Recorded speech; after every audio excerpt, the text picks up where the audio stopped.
evening, racing fans. Welcome to racing action from Grand River Raceway for this Monday evening.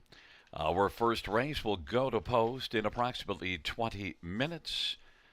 The track condition listed is fast, the announcer listed as slow. Let's get a look at the changes on this evening's card of racing.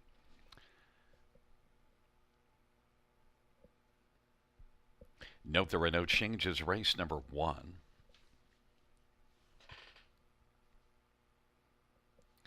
Race number 2, number 4, Brave Chick. Bridle change, adding a Murphy blind on the left side, adding a Murphy blind on the left. And number 6, No Place to Hide, bridle change, blind to open bridle.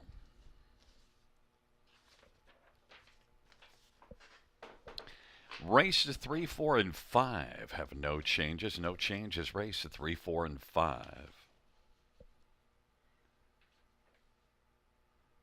In race number 6, Black to Reality, a bridle change, blind bridle to blinkers, blind to blinkers.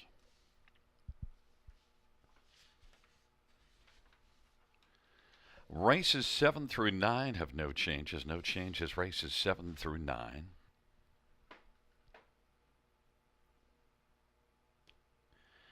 And race number 10, number 9, Bugsy McGuire, driver to be announced. Once again, reviewing races 1 and 2. Race 1 has no changes. And the second dash, Brave Chick, the 4, is adding a Murphy blind to the left. And number 6, No Place to Hide, a bridle change, blind bridle to open. It is currently 18 minutes to post time, and time to welcome in our co-host and handicapping expert, Robert Ray Jr. Robert, how was your weekend? Oh, it was a fantastic weekend, Gary. Really had a nice one. Spent some time with the family, but harness racing's always either the focus or in the background at the Reed family gathering. So that was a lot of fun as always. But hey, it's a new week here at Grand River Raceway. We'll call it Magnificent Monday, and a little more magnificent because tonight we've got a real nice dash in race number 3.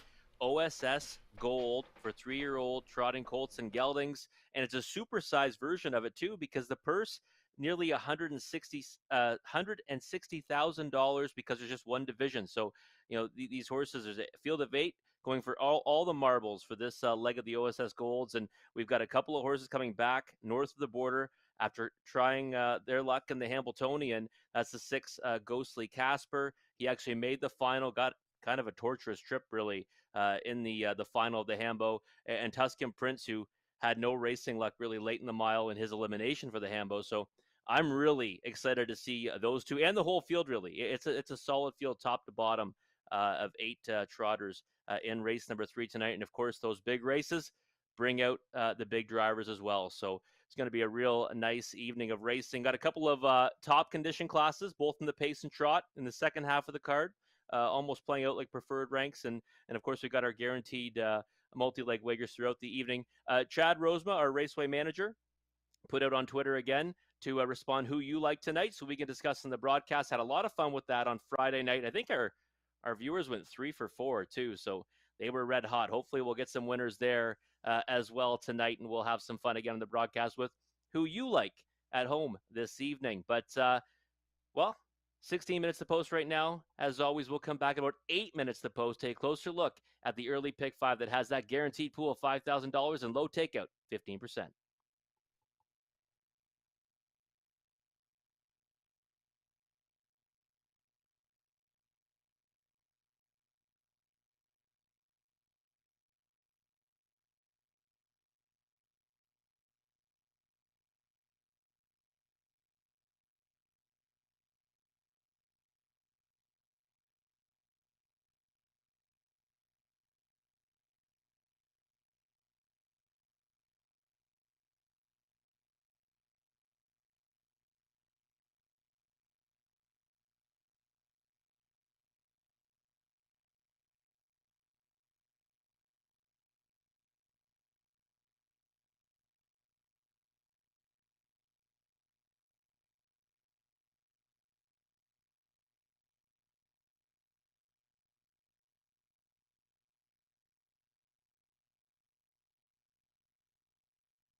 Hey kids, we've got 2 brand new contests for horse lovers who like to take photos or videos.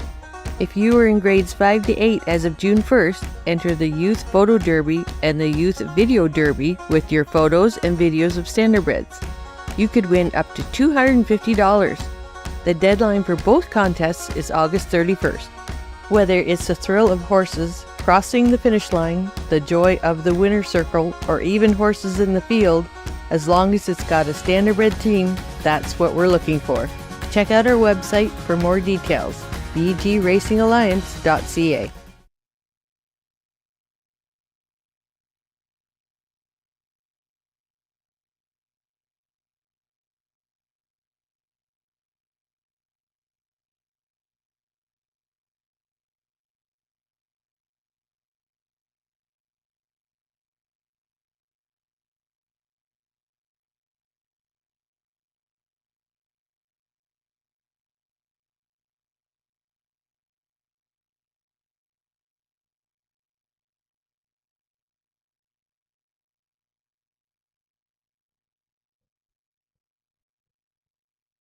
Fans, note we have a driver change on number 2 in the first race, Sweeter Than Lou. It'll be Bob McClure. Bob McClure will drive 2, Sweeter Than Lou in the first.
Eight minutes to post the opening dash here at Grand River Raceway. You know what that means? It's early pick 5 time. The pool guaranteed at $5,000. Takeout's always a low 15%.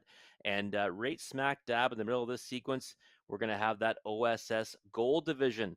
for 3-year-old trotting colts and geldings, and a real good-looking dash at that. So starting off as we usually do lately in these pick 5 sequences with 2-year-olds.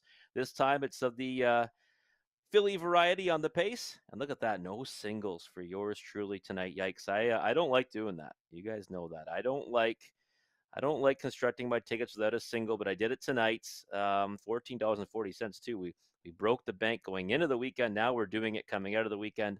Yeah, we'll have to book a winner tonight. 1 and 4 here in the opening leg for me. Bull sitting at 3 to 1 on the board right now. I put Timeless Kiss, the one on top. First time starter.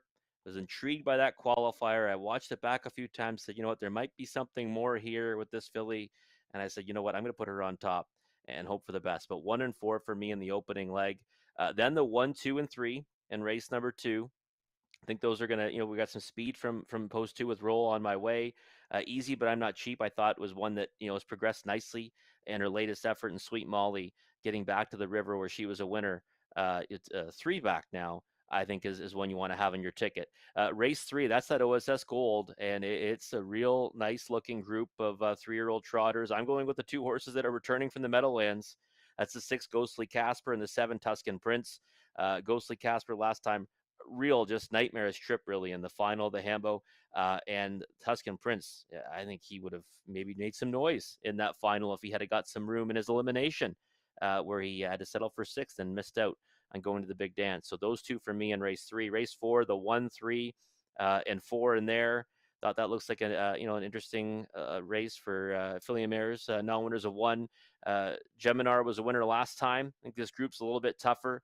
Fashion Forward coming back into it off of Vet Scratch 6. So we'll see what she can do coming into there. And Autumn's Passion, one that's racing off of a good qualifier, but has missed a little bit of time for Rafael Barraza. And then race number 5, just the 2 and the 3, Storybook Bella, who's getting back to the river where she was a dominant winner 3 starts ago. And then Glenborough, who I think is another one that's blessed with that early foot and might be able to go all the way on the front end. So $14.40 is my ticket.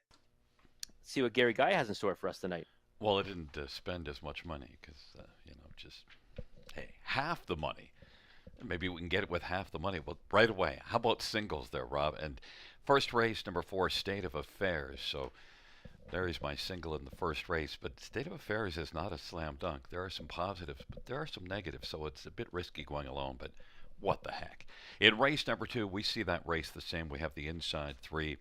Race number 3, we're on the same page, although I did add to the Hazelton just because of the tougher post on 6 and 7.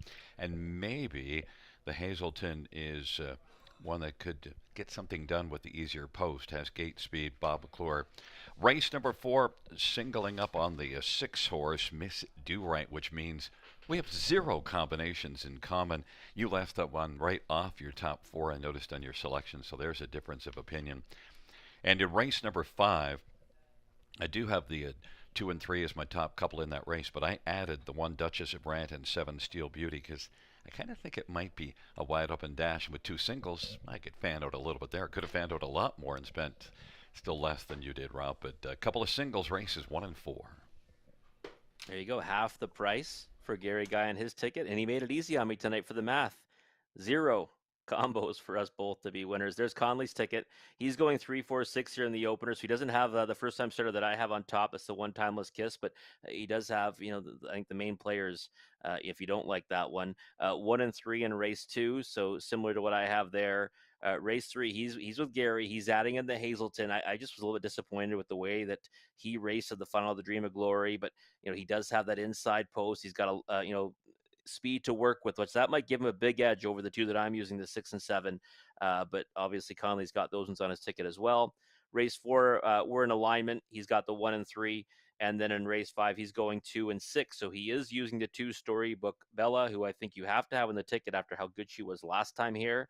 He's adding in Steady as we go, who, a couple on the board finishes, actually 5 consecutive on the board finishes for Steady as we go as of late. Was 6th here last time at the river, but got a bit of a painful trip after getting away eighth off the gate from post 7. So Conley spending $14.40, just like yours truly, just a little bit of a different approach throughout the sequence. You've got 2 minutes so to map out your winning wagers for this early pick 5 guaranteed pool. $5,000 take is always a low 15%. We'll be back in just a few moments. Take a closer look at the upcoming dash.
Field 4, race number 1 is on parade. 1 is Timeless Kiss. Samuel Fillion for Don Lindsay.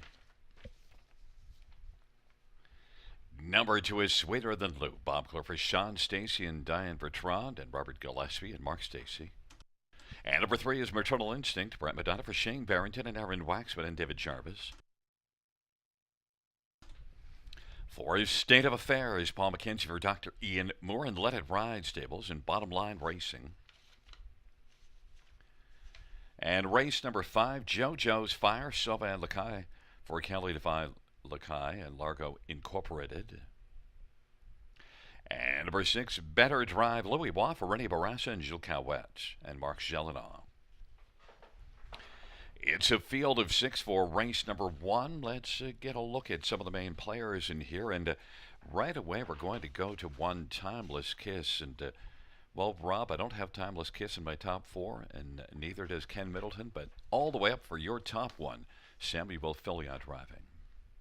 Yeah, I got to my top choice, Gary, and a lot of it had to do with, well, the qualifier was a lot of it. But I looked back, too, and a $12,000 yearling purchase, a half-sister to Rockin' Good Time, a winner of $166,000, and a half-sister to Stay Gold, who's won over $266,000. And then, obviously, you've got to watch the qualifier to see, what she showed in that. And I thought it was just kind of an even, effort. Got away 4th off the gate, stayed there. You see those consecutive quicker quarters, though, right? Which I always look for. So that was a big plus for me. And then Well Assessed, a horse that was a winner in back-to-back qualifiers here at the River.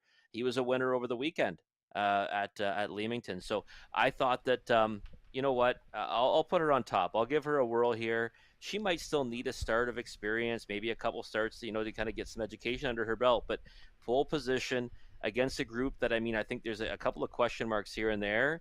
I'll go with kind of the unknown quantity off of a effort that I thought, a slight step forward might be good enough to win this. So 6-1 of the board. She took early money.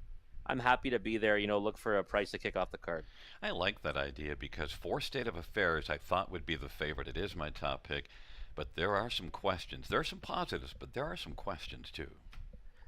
There's no doubt about it. Now, I think the positives that you just mentioned, right? Obviously, first 2 starts of her career came in the OSS Grassroots. We know that that's going to come up much tougher than what she's going to see tonight here in this, maiden event. But the thing is, in that prospect series, obviously that's kind of a mixed bag at times. You see horses that might be now winners of 1, 2, 3, even sometimes horses dropping out of the grassroots. She went to the lead. I mean, she shortened stride pretty quickly in the stretch. I mean, I know you saw that race. She ended up going inside the pylons too because she kind of was shortening strides that quickly. But that speed that she showed in there might be good enough to kind of get away from these early on, right? I mean, she's got a line under her belt where she was freewheeling on the engine in times that these other horses have not seen yet. So that's the big plus. But then you still have to consider those last quarters in each of her last two. Even if she does get away, can she close it out? I think you have to have her on the ticket because she might just prove to be too much for these if she does that in the early stages. But at the same time, I was not comfortable, putting her on top or going alone with her. Number 6, Better Drive, has to draw attention. Louis Bois, Bernie Barassa, and a good third panel to Hanover in that debut mile. Yeah, love the connections, and Rene Barras. Every time he sends one out, I'm going to take notice. Uh, you know, many moons ago, when I was just a young lad, I owned horses with Rene, and he's someone that certainly brings him out ready. And we saw that with Love That Smile too, right here at Grand River when she won her debut, and then came back to win the Battle of the Bells. So I thought this one raced pretty good at Hanover, post 7, not an easy spot to leave from there. Got away 4th off the gate, and I thought race decently enough to finish 3rd. But I looked at this race, said, okay, uttermost post in the contest. Maybe she goes forward this time. I think she has to if she's going to have a chance at winning it. 5-2 on the board, I think, is a bit of an underlay. I left her off my multi-legs. Would I be surprised if she won? Absolutely not. Number 2, Sweeter Than Lou, is sitting at 9-1, and one that I don't really know a lot about, but I do know that Sean Stacy gets a lot accomplished. Yeah, he does. He definitely does. And he sends out a lot of youngsters, right? He's always got a barn full of yearlings. And this is one here that now, obviously a little bit of a disappointing line, I would think, in her first race, but she got beat a wide margin to a horse, Hot Tub Pop and Bubbly, who I'd be happy to take in here at any price. So when you lose by 17 to her, and then you face this group, I don't think it's really something you can really use as an equal measuring stick. 18-1 that time, 9-1 this time. I think you need every bit of that price. So if you're going to back her to win, for me, more so one to use underneath the exotics. And number 2, Sweeter Than Lou, Bob McClure picks up the catch drive. It's a field of 6 for race number 1. First of 10 dashes on a Monday night at the river. Timeless Kiss and Sweeter Than Lou in the center. In the center, Maternal Instinct and State of Affairs to the outside. JoJo's Fire and Better Drive. Field of 6, race number 1. It's another Manic Monday. Here they come.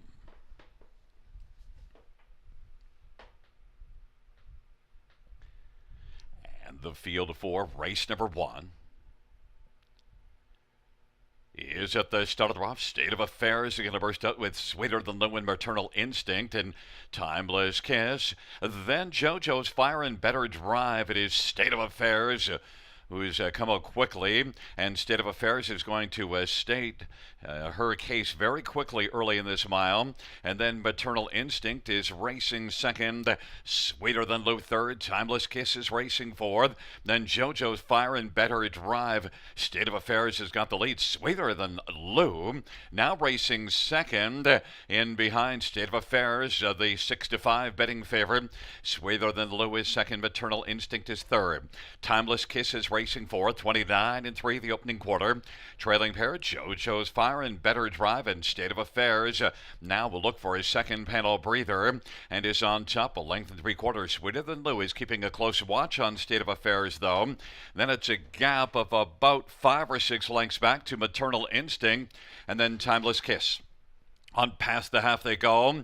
Halftime was 58-3, and they worked their way on into the backstretch, and it is State of Affairs leading Sweeter Than Lou by 2. Maternal Instinct is third. Timeless Kiss to the outside fourth, about 9 or 10 off the lead. Then JoJo's Fire and Better Drive. State of Affairs and Sweeter Than Lou is trying to stay close and hope to pounce late. State of Affairs is digging in on the lead, though, and is in front by 2.5 over Sweeter Than Lou. Maternal Instinct and Timeless Kiss, and then Better Drive, and then back to JoJo's Fire and State of Affairs and Paul McKenzie.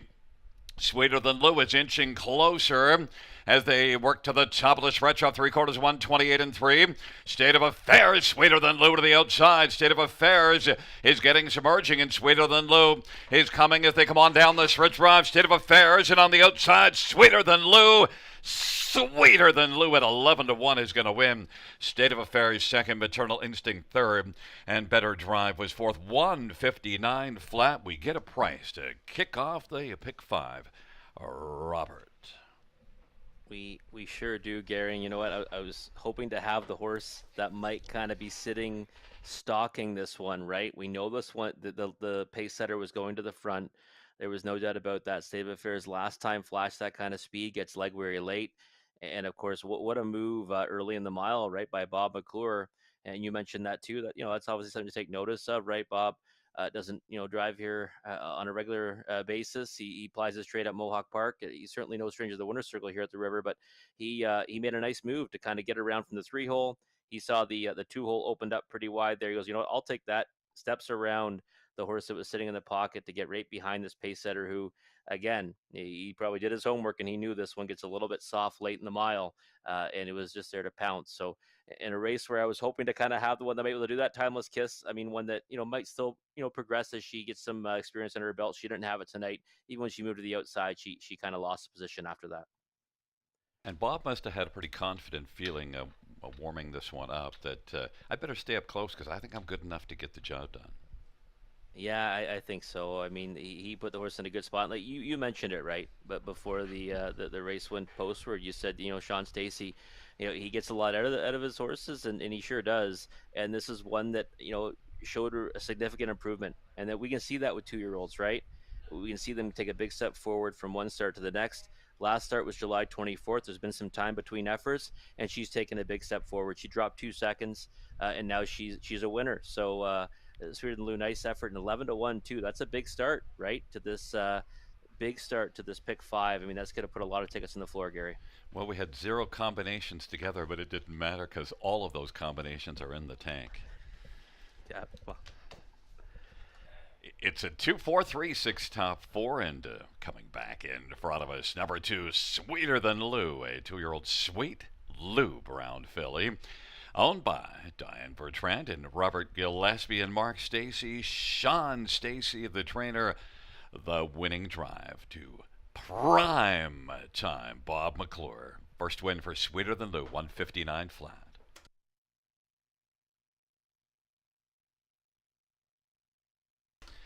Also, trackside, sitting up on the bike, Ryder McClure. Giddy up, Ryder.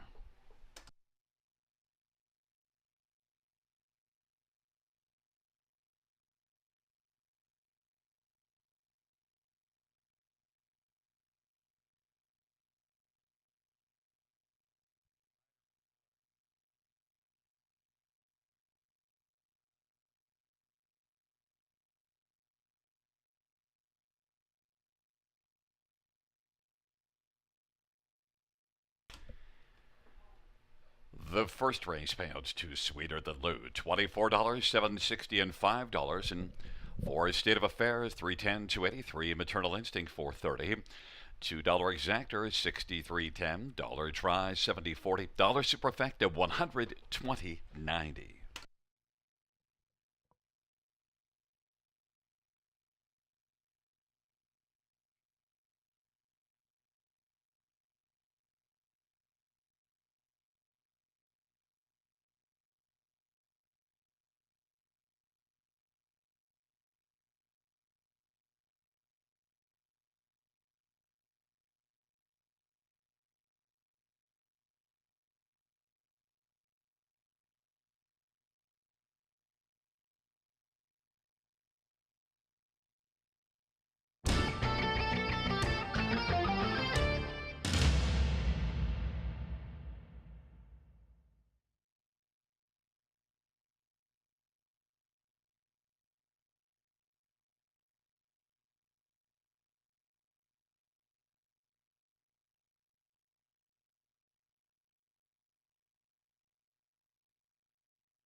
The first race, Mortar finished in the top down, 5-1-3-2-6-4. That's 5-1-3-2-6-4.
Bit of an upset in the opener. Sweeter than Lou at 11-1 with Bob McClure and the bike. Don't see that price on Bob McClure at the river very often, but you got it if you were on board in the opening dash. Nice knockout to kick off the early pick 5. Hey, I'm already out of the pick 5, but I'll be jumping in to the early pick 4, which gets started right here in race number 2. Low takeout, 15% guaranteed pool, $2,500. And you should start mapping out your winning wagers for that one too. I'm going to keep it, very similar to my pick 5 wager. No singles again, right? I told you no singles tonight for yours truly in the early multi-leg tickets. But I've got the 1, 2, and 3 here in the opening leg. Thought this looks like a pretty competitive looking non-winners of 3,000 lifetime for filly and mares. On the pace, 1, 2, 3 for me, 6 and 7 in that gold event in race 3. It's going to be a real good race. I can't wait to see it. I do have to go with the 2 horses coming back from the handbook. That's the 6 and 7. I understand why some of my colleagues are using the 2, the Hazelton, but I'm going to stick to the outside of the gate with those 2. Race 4, the 1, 3, and 4. Geminar, I think, will be tough again, but fashion forward. If she's good to go off that vet scratch sick and missing just over a month, she'll be tough to beat. She had a real couple of nice victories back to back here at the river, and I think she'll be good in there tonight. Race 5, 2 and 3 for me. Storybook Bella, I think, is the one to beat if she can come back to that effort 3 starts ago. Glenborough, another one with early speed. I'm going to kind of focus in on those 2 in the money leg of the pick 4. $7.20 for a 20-cent ticket. Kind of affordable. They're already moving out onto the track. Wow, for race number 2, we're moving right along here, folks. They're coming onto the track, so start mapping out your winning wagers for this early pick 4. Seagulls will be back in just a moment or two to take a closer look at race number 2.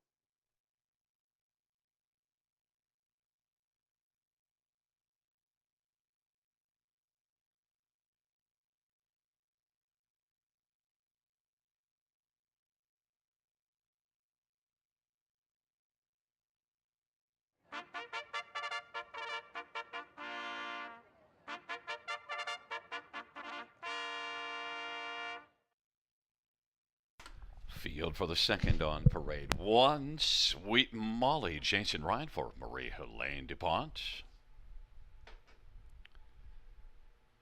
Number 2 is Roll On My Way, Bo Brown for Greenhorn Racing. Number 3 is Easy, But I'm Not Cheap, Brett McDonough for Richard Moreau and Nora Parks. And 4 is Brave Chick, Preston Shaw for Joe Montour.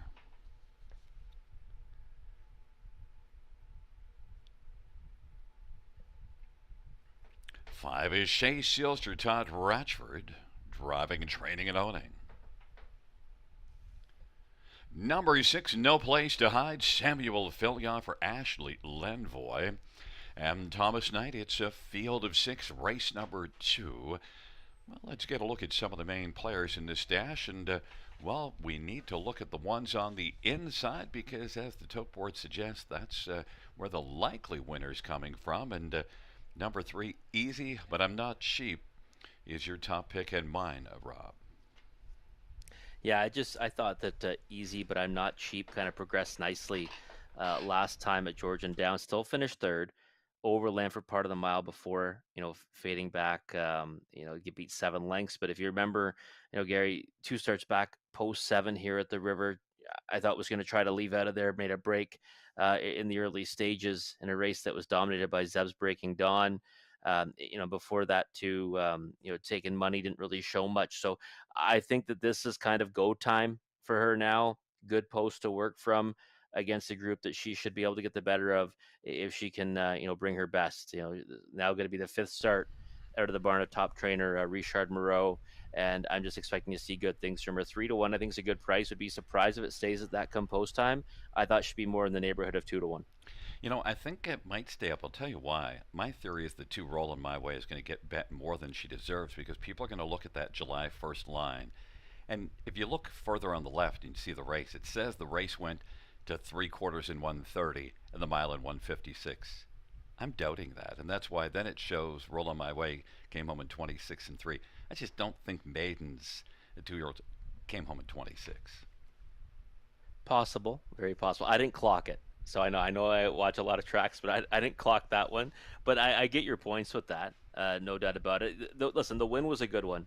I did watch the stretch drive of the victory, July the 11th.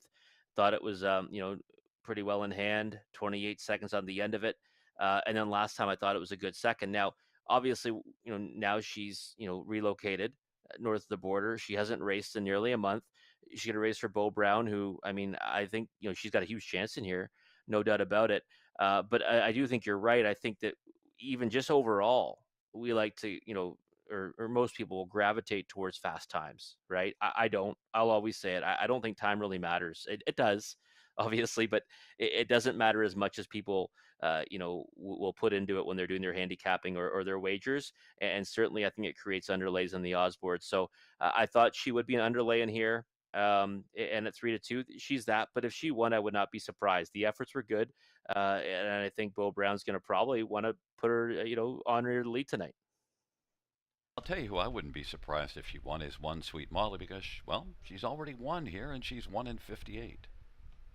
Yeah, she did it here, and it was a good victory. There's no doubt about it. We were kind of in her camp on that occasion, and from the trailing post before that, in a race that was won by Miss Do Right. I thought she was a good third behind a couple of real tough competitors when facing off against older horses on that occasion. Her last two again have been against, I thought, decent groups, and also last time from a difficult post, right? Post 6, even though it was at Georgian Downs.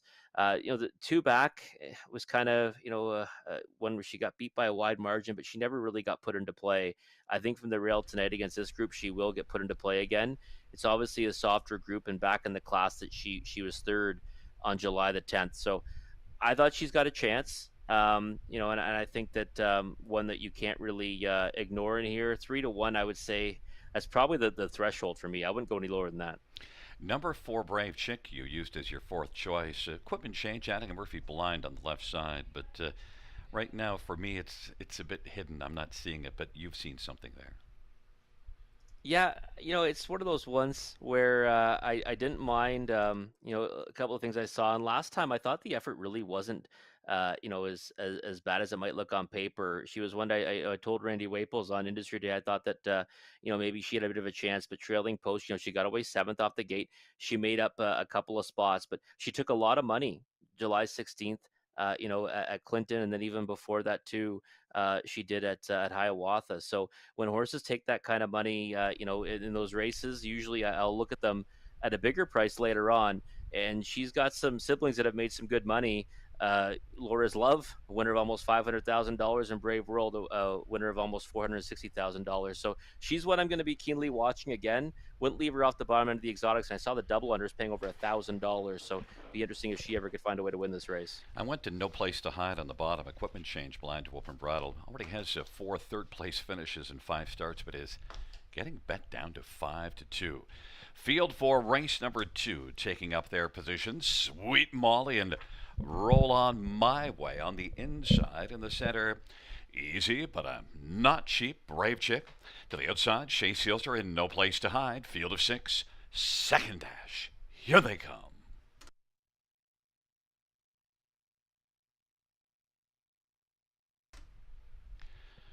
Field of 6 fillies and mares, race number 2, gathering speed. Here they come.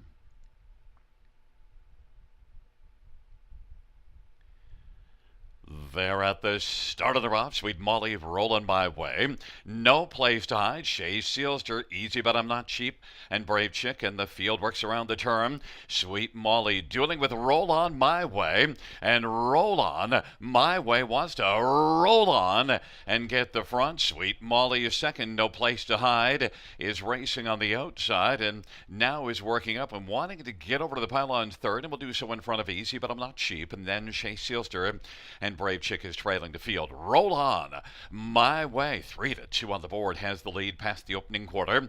Sweet Molly second. The Place to Hide is third. Easy But I'm Not Cheap is fourth, and then Brave Chick and Shea Sealster, and they work on around the turn. 28-2 the opening quarter. Roll On My Way leads as they race off the turn. Sweet Molly is in a sweet spot, racing second. No Place to Hide is on the inside third. And then Easy But I'm Not Cheap is racing position to fourth, but still about 6 lengths off the lead. Then Brave Chick and Shea Sealster into the backstretch they go off a half of 59 and a 30-3 second panel breather. Roll On My Way leads it. Sweet Molly is second. No Place to Hide. And now popping out goes Easy But I'm Not Cheap. Easy But I'm Not Cheap is looking a little bit rough though, and is moving up on the outside and is racing third. No Place to Hide is fourth, and then a gap of 4, and it's back to Brave Chick and then Shea Sealster. It is Roll On My Way, continuing to roll for Beau Brown, and it is Roll On My Way. Sweet Molly, Easy But I'm Not Cheap on the outside, racing third, still with lots of work to do, and then No Place to Hide, and now popping out. Here comes Sweet Molly. Roll On My Way. Sweet Molly as they turn for him, and No Place to Hide is racing third. Sweet Molly on down the stretch drive they come. Roll On My Way. Sweet Molly's gonna roll by Roll On My Way and win it. Sweet Molly, second was Roll On My Way, and then No Place to Hide, and Brave Chick 158-3. Sweet Molly said, I wouldn't be surprised. No, I wouldn't be surprised either. I thought that, again, it was a good winner last time. She tasted victory here at Grand River. Gary, and getting back here obviously was important for her. She ends up sitting kind of the garden trip behind a horse who we thought might be vulnerable, and we thought the Roll On My Way would go to the engine in here, and did get a little bit soft on the end of her mile, and Sweet Molly took advantage of that. Easy But I'm Not Cheap was one that I was kind of fond of. You said it though, right? She didn't really have a smooth way of going at really any point in the mile. And when she came to the outside first over, she's doing so after there's a big second quarter breather for the leader. And at that point, she's trying to accelerate, when they're accelerating. And that just kind of made her gait even look a little bit worse. So I think, back to the drawing board with her a little bit. But, I'll certainly watch for her where she lands next. And Roll On My Way is actually one that I think we're going to hear something from because, I doubted her, but I also doubted just because I thought she was going to draw more money than she probably should. And she did draw a lot of money, 3-2. She did, yeah, and the quick times are going to do that, right? We know that. They're always, money's going to gravitate towards those fast times, and I don't think she raced poorly at all. I thought she raced pretty good, and the key with her is, over this surface, is tactical speed, right? You always want to have horses that have the ability to go to the front from any post, and that's what she has. And No Place to Hide finishing third. 4 third place finishes and 5 starts coming into this one. Sometimes just play a horse to finish where they usually do. Yeah, and usually she does get forwardly placed. She tried that again from post 6 tonight, and she just kind of maintained her position, right? So she lands the bottom of the try, and Brave Chick is one that I think we can look at, for next time for a smaller piece again. I think one's still learning the ropes, right? But at that price, I'd go back to her next time. It's a 1-2-6-4 top 4, and coming back in front of us is the winner of race number 2. It is one Sweet Molly, a 2-year-old Sweet Lube, a filly owned by a CSL stable. Marie-Helene DuPont is the trainer. Jason Ryan Ricky Bobby with the winning drive. It's the second win this year in lifetime for Sweet Molly, 158 and 3.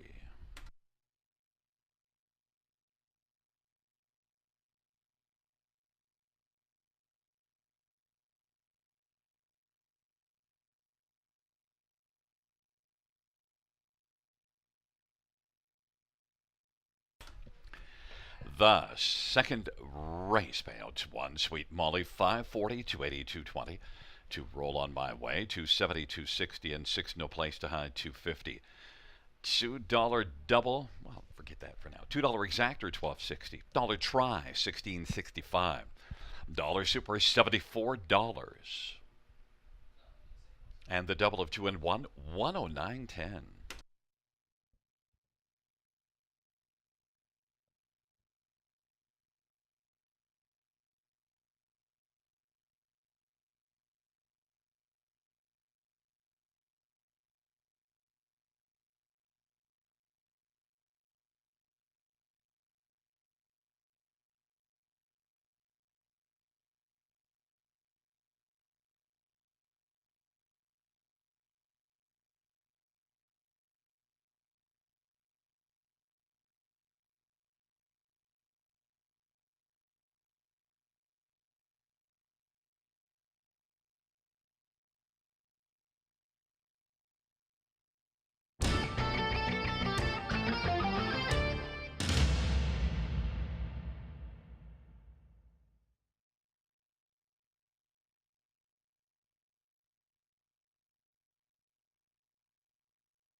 The second race order finished from the top: 1, 2, 5, 4, 6, 3. That's 1, 2, 5, 4, 6, 3.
Field for the third. OSS Gold. 1. Musical Ride. Anthony Hunt for Shane Weber and Tom and Elizabeth Rankin. Number 2. The Hazelton. Bob Glover, Marquette Soul, and Terry DeVos and Graham Hopkins and Peter Porter. Number 3. Looks Like a Good Fella. Pat Houdon for Frank Cirillo and Sterling Fisher. Number 4 is Snowpiercer. Matthew Bax for Baxtable and Bradley Grant and David Anderson and Richard Gutnick. 5 is Deadline Hall. Chris Christopher for Matthew Bax and Backstable and Steve Orkin and Rick Hines. Number 6, Ghostly Casper. Sylvan Filion for Benoit Baillargeon, Teresa Davidson and Santovina and Nunziovina. And number 7 is Tucson Prince. Louis Bois for Luc Blaine, Determination. And number 8 is Oh Look Magic. James Avatana for Matthew Bax and Backstable and Glengate Farms and the Cavalier Stable. Field of 8, OSS Gold purse of $157,200. A nice bunch. Let's get a look at this. And number 6, Ghostly Casper, is the 8-5 betting favorite, Rob.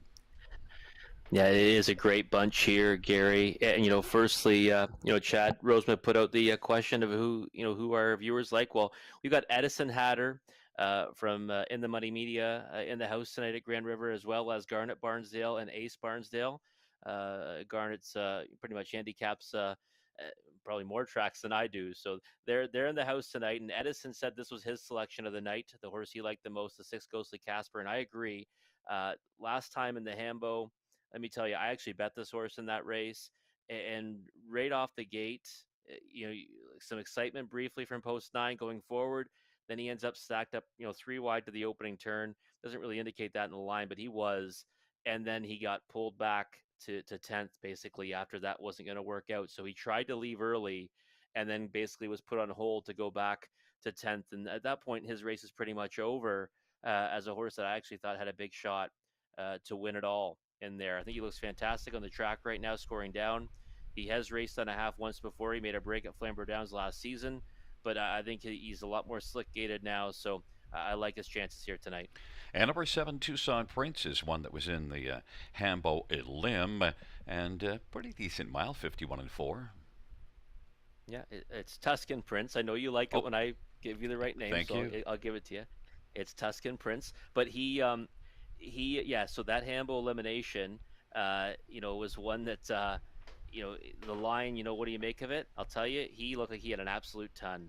I felt kind of sick for him and his connections because I was looking forward to kind of seeing what he could do against those horses in one of the most prestigious races in the world, and he never got an opportunity to flash his stuff in the stretch.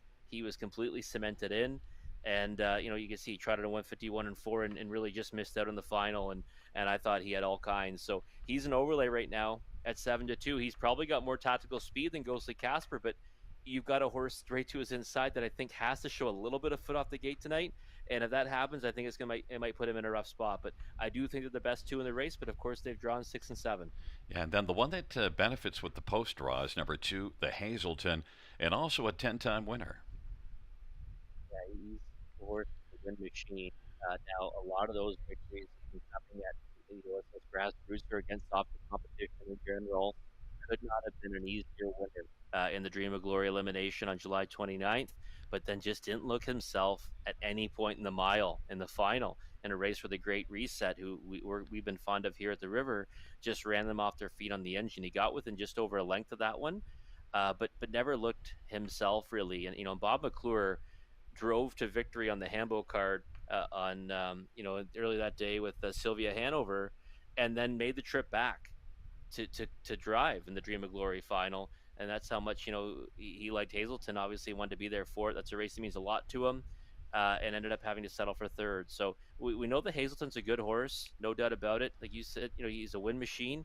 The thing is that I just don't know he's the caliber of Ghostly Casper or Tuscan Prince, but I do think he's one that you have to be mindful of here because he gets a huge post advantage. And one Musical Ride, can he be a trip horse here and maybe even get a bigger chunk than you might think, 15-1?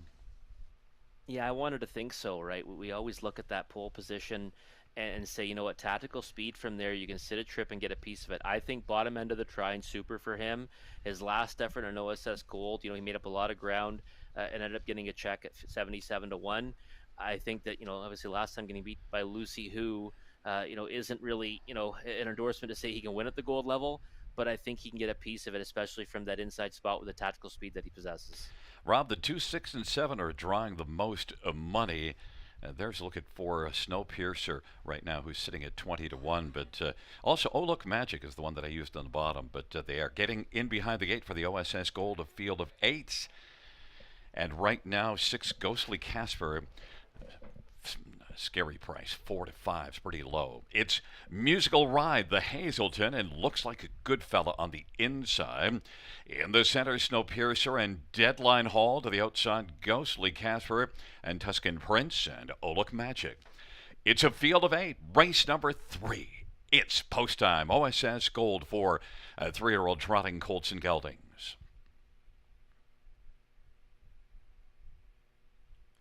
Field for the 3rd. Gathering Speed.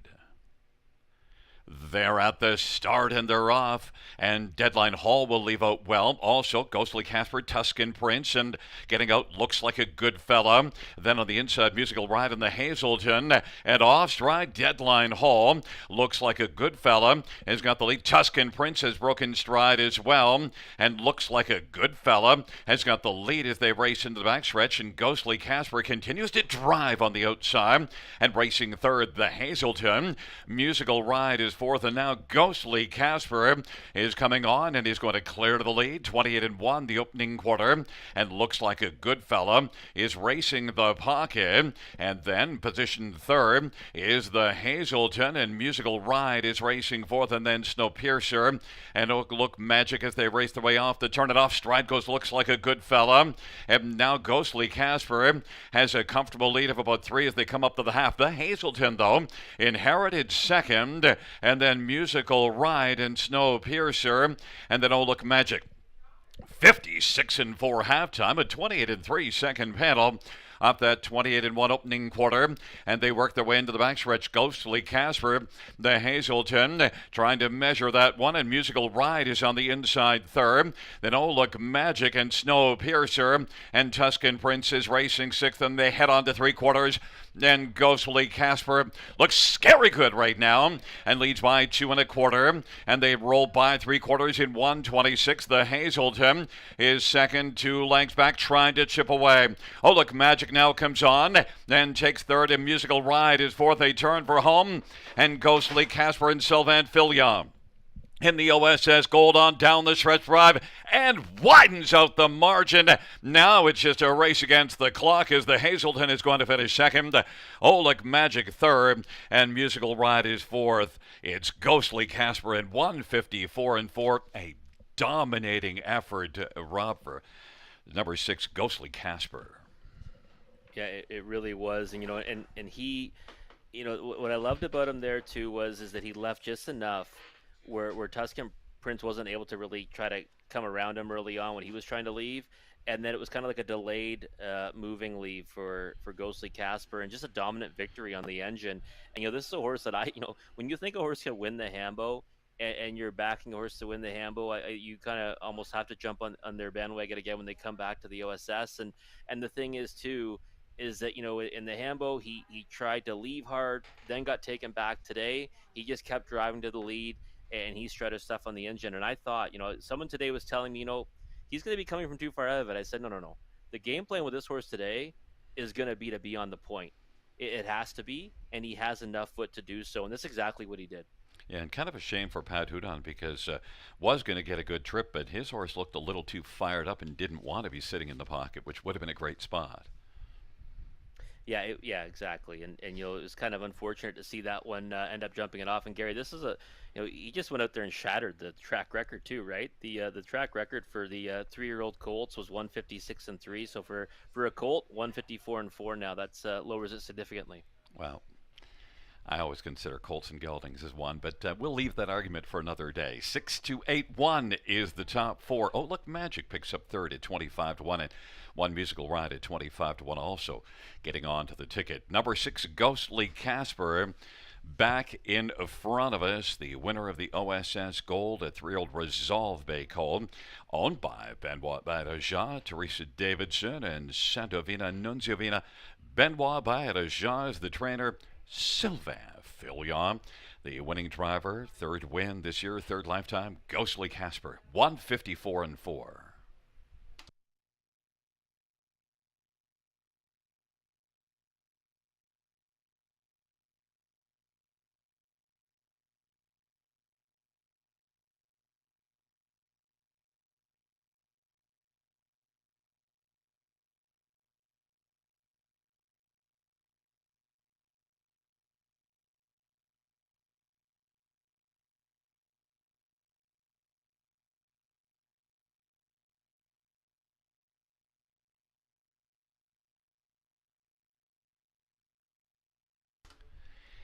The third race of Pound 6 Ghostly Casper, 380, 270, 272. The Hazelton, $393 and 8. Oh, look, Magic 970, $2 exactor 1020.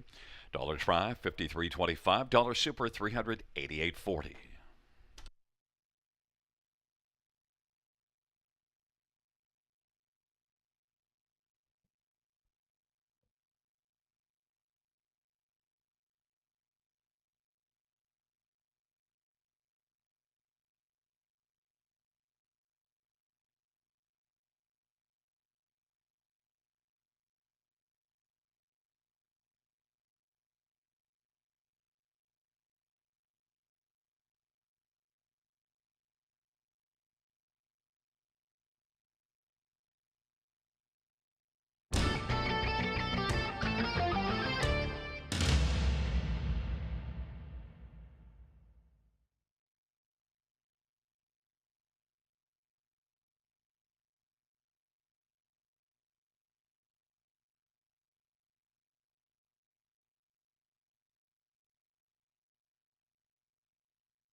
The third race order finished in the top, 426-57183. That's 426-57183 on the bottom.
Field for the fourth on parade. One is Geminar, Bob Glover, Larry Fitzsimmons. And number two is Azaria, Jay Harris for Dwayne Marfisi and Royce Broxton. And Daryl Kaplan. And three is Fashion Forward, Anthony Hahn for Meg Crone and Hut Racing. And four is Autumn's Passion, Scott Golder for Rafael Barasha and Martin Chouinard.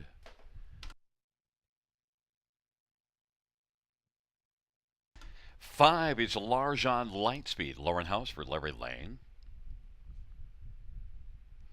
Number six, Miss Do-Right, Samuel Fillion for Eric Nadeau and Francis Richard and Gaston Bibo. And seven is Series Sealster, Jason Ryan for Ben Wallace and Wallace Standards and Terry Krawick. Field of seven, race four. Before we look at this field, I just want to pass along a happy birthday to Chloe Jackson. Happy birthday to Chloe, working with one Geminar with the inside post. Let's get a look first at number three, though, Fashion Forward. One that, well, you're fashioning on the top of your ticket, despite having been off since July the 3rd, and is getting a lot of love, though, Rob. Yeah, she is getting a lot of love. I think she deserves it. Even with that vet scratch taking off a little bit of time, back-to-back victories, one at this level, and they were both easy, right, Gary? They were both real nice wins for this 3-year-old daughter of Better Than Cheddar. She kind of burst onto the scene, finishing second to Series Sealster, was a heavy favorite 3 starts ago, and only got beat half a length on that occasion. And since then, a couple of real nice wins. So, if she's good to go, I think she's the one to beat in here. I think that's the only reason why you're seeing 2-1. I know she's taking support, but I mean, I think just on her paper and those victories, she'd be a much heavier favorite if she was racing on a regular rotation. Now, one Geminar is one that's coming in off of 3 pretty fine performances. Maybe Chloe Jackson can enjoy her birthday here with a win with one Geminar, with Primetime Bob getting a lot of love, 2-1 also. Yeah, the power of the birthday too. I didn't know it was Chloe's birthday, so happy birthday, Chloe! First of all, Geminar last time, gutsy victory, right? Rose Run Yvette was on the engine. This one kind of lingering, stalking on the outside, breathing down her neck, looking she might get put away, and then just forged past in the late strides, in the last strides, anyways, as a slight second choice in that contest. She's been first or second in each of her last 3. And you've got Bob McClure sticking around to drive her too, and obviously he guided her to victory last time. So that's a nice vote of confidence from Bob as well. And I thought that those two were going to dominate the wagering action. It's happening like that right now, with Fashion Forward at 2-1 and Geminar at 5-2, giving the slight edge to Fashion Forward. But I wouldn't be surprised to see Geminar come back with another big effort. One I didn't use on my ticket for Autumn's Passion. I wanted to wait to see a start, but well, last year I got to see this one with a start as a 2-year-old at Georgian and winning 55-4. And she looks pretty good on the track right now. I like the way she looks in her pre-race appearance here. And the big thing for me, right, trained by Rafael Barraza, those 4 top 2 finishes last season all came, for him. And I think that you mentioned that win at Georgian Downs, but I remember both the victories were good ones. And she took down Division of the Prospect Series at Georgian by open lengths. That was that 55-4 win, and she was also winner here on the engine as well from the pole position. So obviously, coming into this, there's a couple of question marks, and hasn't raced in some time. And her last race back in May was one where she got distanced. But I think she's got also a reason to kind of take a step forward. And if she comes back to those efforts last year, she can be right there with those. So I think you've got to, yes, maybe take a look at her this time out, but she's 9-2 on the board right now, and I wouldn't be surprised if she threw her hat in the ring as a contender in here, and that's why I was using her in the multi-legs. I thought she'd be a big bust out. I want to touch on 2 Azaria and 6 Miss Do-Right. 2 Azaria was really good here July the 10th. Yeah, she was. And, she's a horse. She's winless in 13 in her career, but she's got 6 on the board finishes this year, and she picks up a lot of pieces, right? In her last 2, she's finished 4th at Mohawk Park. So she's a big-time check getter, and again, she's one that can turn in good efforts. And that start here, she was overland a long way before getting beat by just half a length to Kalina Diamond. I think you'd be probably willing to take Kalina Diamond against this group. Maybe not against Fashion Forward at at her best, but anyways, you would be willing to take her in here, I think, against most of these. So she's interesting. Tactical speed too, inside draw. I think she's one you have to have in the exotics. And Miss Do Right's one of my favorite horses. Now, maybe we need to see her do it right here, but she made a break last time out. Yes, she did, but now's your opportunity to take some value on her, right? If you're a believer in this horse, I this is the have her best on time to jump top. on. It's the first. Well, I mean in general. It was like I'm talking about if you're watching from home, you're a believer. I know you're a believer, Gary. But she's had the 7 hole her last 4 starts. She still draws poorly, moving in though a spot to post 6. Throw out that break, and she's right there pretty much every single start. She's a horse that has all kinds of early foot off the gate. You know what? You're getting a monster price right now at 7-1. I kind of left her out of it tonight, thinking off a break, flat line's probably the top priority. But if she goes forward off the switch, 7-1's a massive overlay on a horse that really had been racing fantastic up until that miscue. Well, the choice was for me to go with 3 Fashion Forward or 6 Miss Do Right, and I thought I'm going to get a better price on Do Right, so I'll just do it. What the heck? 6-1. Your top one, 3 Fashion Forward, is the one that the fans are quite fond of. 6-5 at the favorite. It's Geminar and Azaria on the inside. In the center, Fashion Forward, Autumn's Passion, Largent Lightspeed in the center. To the outside, Misty Right and Siri Sealster. Field of 7. Race number 4. Here they come.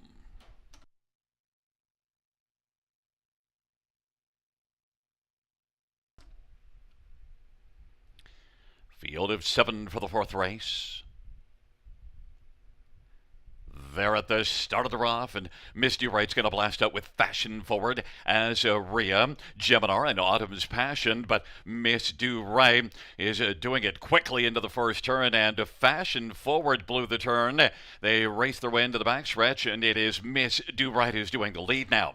Geminar is filling the pocket and is now going to pop out, and it is going to be Geminar who's going to come on and grab the lead for Primetime Bob, and Miss Do Right's racing second as Rhea third. Autumn's Passion is racing fourth. Fashion Forward is trying to make a recovery. Then Series Sealster and Largent Lightspeed. Geminar at 3-1 as they work their way around the turn. Geminar looks pretty headstrong in the lead as they race their way off the turn, heading up towards the half. And Misty Right is doing second. Azaria is third.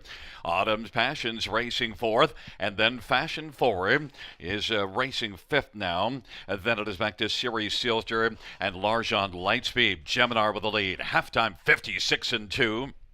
Miss Do Right is racing second and keeping a watch on Geminar from a close pocket position, and then angling out Azaria, and Azaria is in front of Autumn's Passion. Then Fashion Forward is fifth, and then Series Sealster and Largent Lightspeed. Geminar at 3-1 still with the lead. Azaria to the outside is chipping away and getting closer. Miss Do Right is right there close in the pocket as they race their way on that onto the final turn. 3/4, 126-3. Azaria, Geminar, Miss Do Right is popped out now, and it is Azaria. Miss Do Right is moving up, and Geminar is dropping back in front of Fashion Forward. It is Azaria, Miss Do Right as they turn for home. Azaria looks sharp though. Azaria, Miss Do Right, and then Geminar. It is now Azaria home and cooled down. Azaria, Miss Do Right, and then Fashion Forward third, and Series Sealster fourth. 155-4. The mile time for the 4th race. Azaria was on fire, Rob. Yeah, she really was. And when she came first over at the pace setter Geminar, you could kind of see that she had all kinds of momentum and she was just going to march right on by. You could see it wasn't really going to be an opportunity for the leader to kind of hold her out. And she's straight and strong to the finish here in 55-4. A nice price too at 9-2. Horse that had been kind of knocking at the door at Mohawk Park lately and had, raced well here in the past. Gets it done here and does so in fine fashion. When they were going to 3/4, I was loving my spot with Miss Do Right, and then Azaria just said, yeah, right, I'm going on. Yeah, she said deuces to the field there, and it was all over it. Miss Do Right, good effort. I mean, we see that that early foot from her, right? She used it again tonight. no fear in making the break in stride. She blasted off the wings of the gate, and the horse that kind of was kind of misbehaving in the opening turn was the 3 Fashion Forward, something that wasn't expecting to see from her. She kind of just veered to the right and blew the turn, caused herself all kinds of lengths, and ends up making a decent recovery to still be third. At 3-2 as the favorite, but yeah, Azaria was much the best, all things considered, though, and that was a real nice victory. And I'm waiting for Series Sister to get back towards the inside because that's one that we know is a filly with some pretty good talent. She is, and she's a horse that probably does her best when she's on or near the lead, right? So post seven's not going to really, lend itself to much success for her against this group. But yeah, I think you could probably back her if she, can draw inside again. Azaria was outstanding. It's a 2.637 top four. And Azaria, 3-year-old Lazarus Bay filly, owned by Roy Sprockton and Daryl Kaplan in Green and Gold Limited. And Hab Dillon, Dwayne Marfisi, the trainer, Jay Harris, the winning driver, Azaria, first lifetime win, 155-4.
The fourth race payouts to Azaria.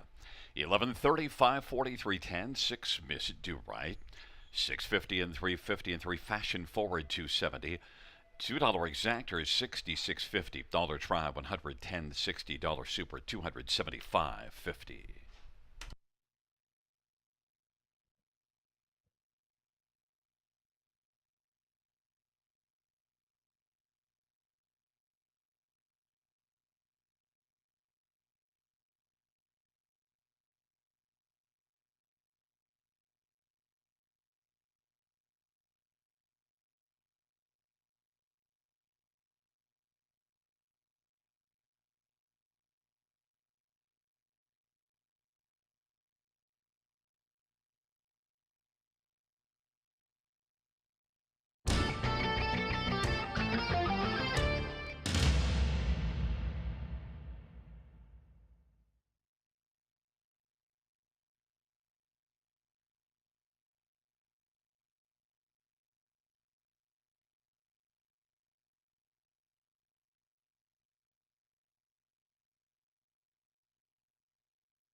the fourth race or finish from the top, 513-7624. That's 513-7624.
Field for the fifth on parade. One, Duchess of Brant. Travis Embry for Chris Haskell and Brooke Marks. Number 2 is Storybook Bella. Jay Harris for Robert Kyle Fellows and Murray Cox. Number 3 is Glenboro. Ryan DeRoche for Jody Cullen and Travis Cullen. And number 4 is Credit Kahi. It's Anthony Hunt for Patrick Bissett and Lisa Desroche. And 5 is 28 late. Daryl Cheeson for Larry Jewett and Dennis Jewett. Number 6, Steady As We Go. Garrett Rooney for Brittany Kennedy and Money Clip Racing and Sean Buston. And number 7 is Steel Beauty. Brett McDonald for Tim Myers and David O'Macaulay. Field of 7 for race number 5. Let's get a look at this field. And, well, right now on the tote board, the story is the 2-horse, and this filly has only one win this year and last year, but you do see a lot of credentials. And then that one win this year, well, that was a really good win here 3 starts ago. It was kind of one that took us by surprise, wasn't it, Gary? She was good to start before. I mean, 8-hole, got away 5th, Overland, came on for 2nd against Joyful Lady, but then she was stepping up to this level, had post 6 to work from, and she just blew them away on the engine. 27-1 to the quarter. She chopped out legit fractions and never, really slowed down. I mean, obviously a little bit tired late, but the race was over at that point. She won by more than 3 lengths at almost 14-1. And, for me now, since then she's got OSS Grassroots and then a race against OSS Grassroots starters. I just thought, getting back here to the river, if she can do that kind of a similar journey again, go to the front from a better post in the 2-hole, she can beat this group on the engine again. So looks pretty fired up on the track right now. I think that has to be the game plan for her. In her latest, obviously she's facing tougher. She was, kind of, working hard to stay with them late before she got placed up to 4th from 5th at 66-1. I just thought this was like a much better spot for her, and I think she can go right to the winner's circle. And the thing to note, that's Jay Harris's only drive on her, at least on the page. And, back driving here. But look at number 3, Glenboro. It's the Jody Collin barn. This is one that's hadn't tasted victory yet this year, but could be a better spot for Glenboro. Yeah, I think so. 0 for 11 this year, but you see what she did as a 2-year-old, right? She had 6 on the board finishes, 10 tries, over 66,000 made. This year, she's obviously, when she races the non-winners, of X lifetime, she's got to face tougher now. And then a lot of those races in the OSS Grassroots, too. She's getting pieces, but she's facing pretty tough horses. I think this is a good spot for her to get back on track. I mean, you go to her bottom lines there in the program back in May, and she was competitive in non-winners at 2 at Mohawk Park. So no reason why she can't blast out of there today. I mean, she's a horse that does have a lot of early foot when she wants to use it. And I think it, to me, the 2 and 3 should be leaving out, and I think we'll hear from 28 late as well. So one that's got all kinds of early foot off the gate. So I'm just hoping that the 2 and 3 are both in the mix in the top 3, and then they're the top 2 finishers when it all shakes out at the wire. There's 7, Steel Beauty, a proven winner this year with 8 wins, but has a tough post. But the barn's been rolling this year as well. Yeah, they have been, and the thing is that victory, 2 back, she came out the passing lane late. It was only 3/4 of a length, but it was kind of like a win that you knew was coming, kind of all the way through the mile. If she got that clear lane, she was going to get there, and she did. I thought it was a lot easier than the margin would look like in the program, and then she came back with a decent effort last time at Georgian Downs and non-winners of 3. The problem for me today, taking into account the post, she's a horse that was doing a lot of her good work from off the pace, so maybe she can get spotted on a helmet and make a move late at them, and there could be early speed in here. So I've always been a fan of this horse. She's a high percentage winner, 8 for 19 in her career. And again, I think if she's in range, she can make some noise late. One, Duchess of Brant is interesting because raced in the nominative of 3 at Georgian last race and came up tough and wound up first up. But Duchess of Brant is one from the inside at 8-1 that could be a bigger play than the tote board suggests. I think so. And the thing too is that her races here, her last 3 here, trailing post, 7-hole, 7-hole. Now she gets the rail. Yeah, she had the rail last time at Georgian. That's a different group though. So I think she can be, competitive in here. I think it just has to be, get off the gate well, sit for a piece, and 8-1, good number to use underneath in the exotics. Well, right now, Storybook Bella is the story on the tote board, 6-5, your top one. I'm a 3, Glenboro at 9-2. It's Duchess of Brant and Storybook Bella on the inside. In the center, Glenboro, Credit Cowie, and 28 late. And to the outside, Steady As We Go in Steel Beauty. Field of 7, race number 5, here they come.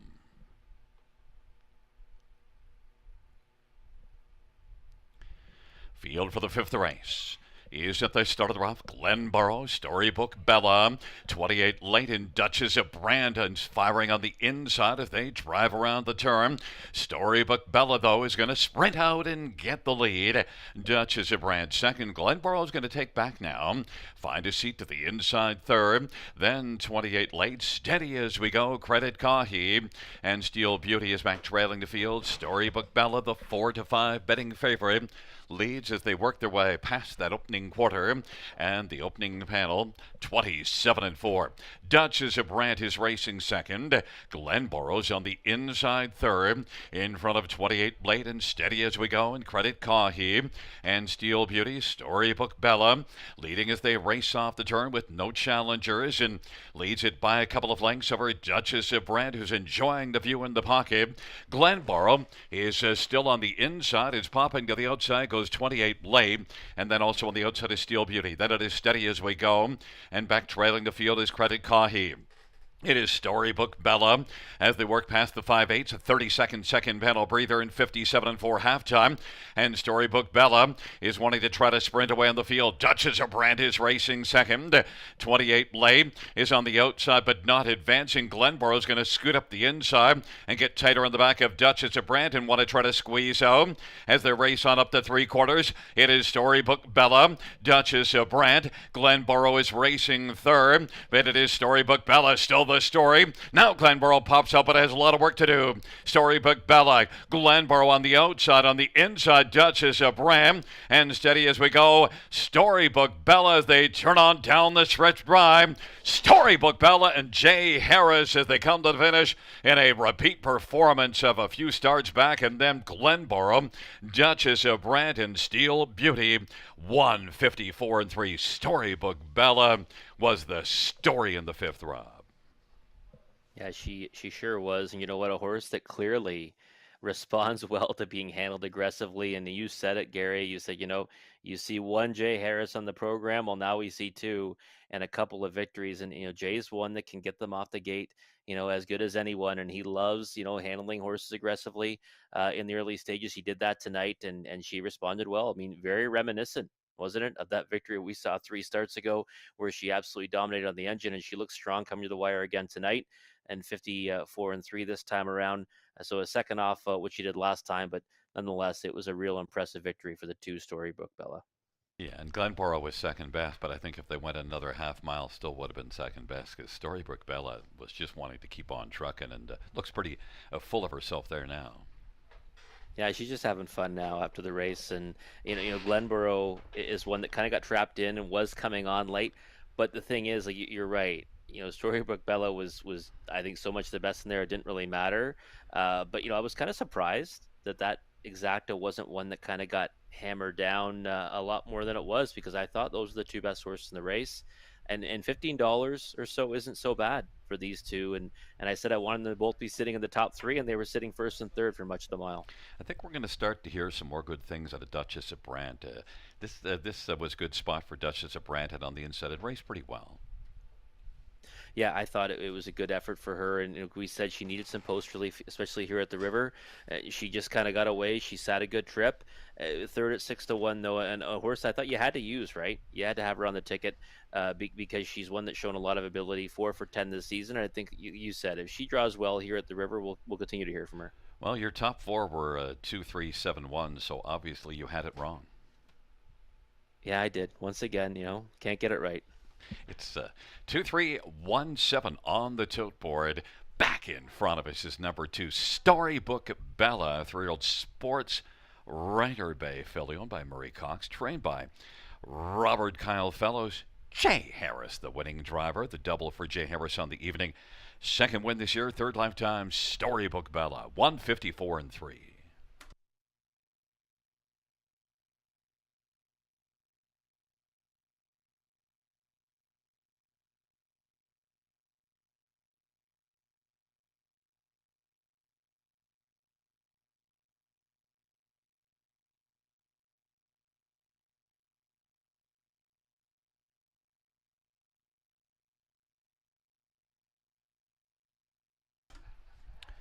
The fifth race payouts to Storybook Bella, 370, 260, and 210. 3 Glenboro 483.31. Dutch is at Brant 320. The $2 exactor numbers 2 and 3. Pay $14.90. Dollar Tribe 19.70. Dollar Pick 3 26.25. Dollar Pick 4 93.60. Dollar Pick 5 843.25. And the Dollar High Five 152.40.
The fifth race saw her finish from the top down 3-1-2-7-6-5-4. That's 3-1-2-7-6-5-4 on the bottom.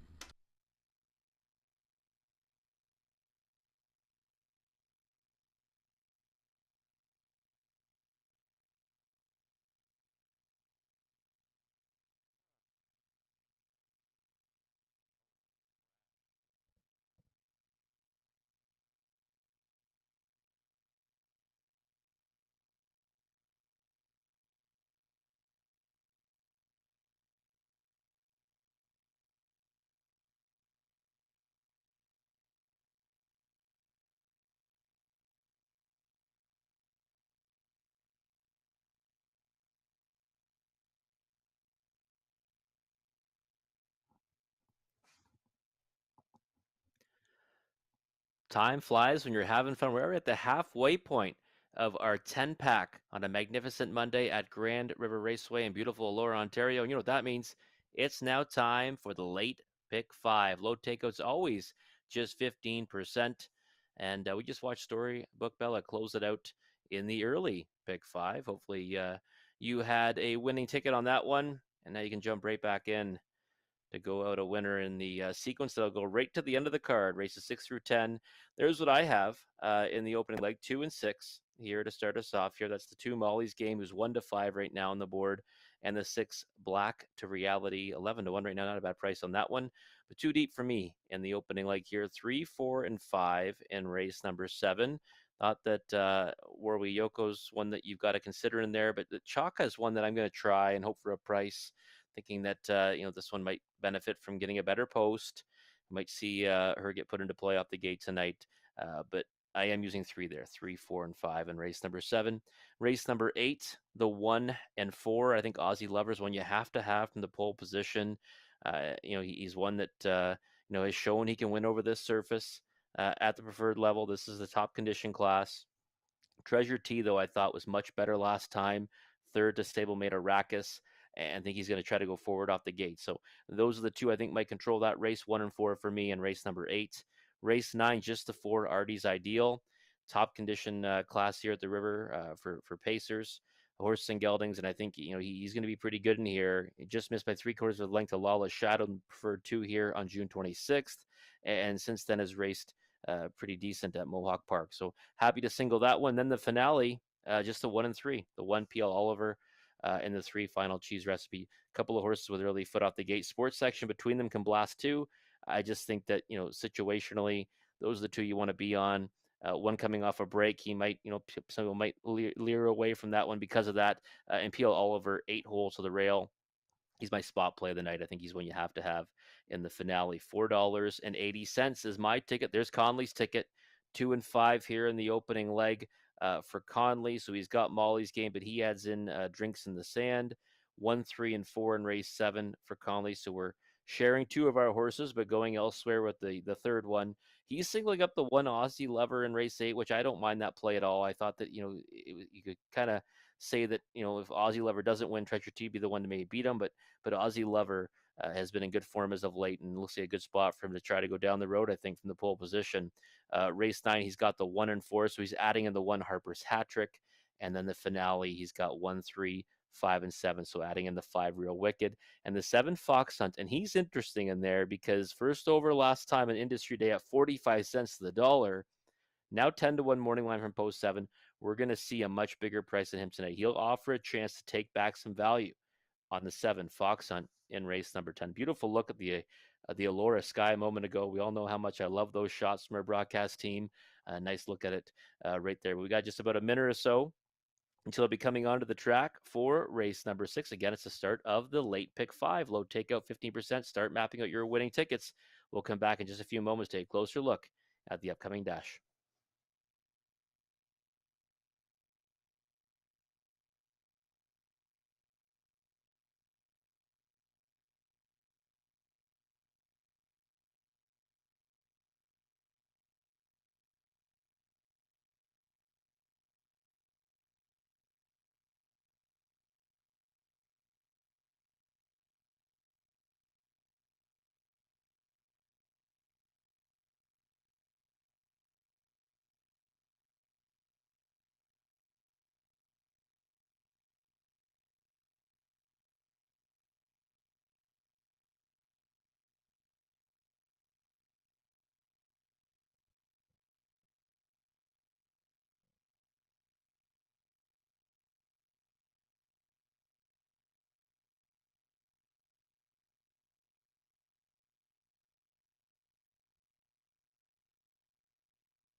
Field on parade for the 6th. 1 Art of Sport. Paul McKenzie for Cassandra LaCour. Number 2 is Molly's Game. Jay Harris for Sean, Stacy, and Mickey Suter and DeWitt Stables.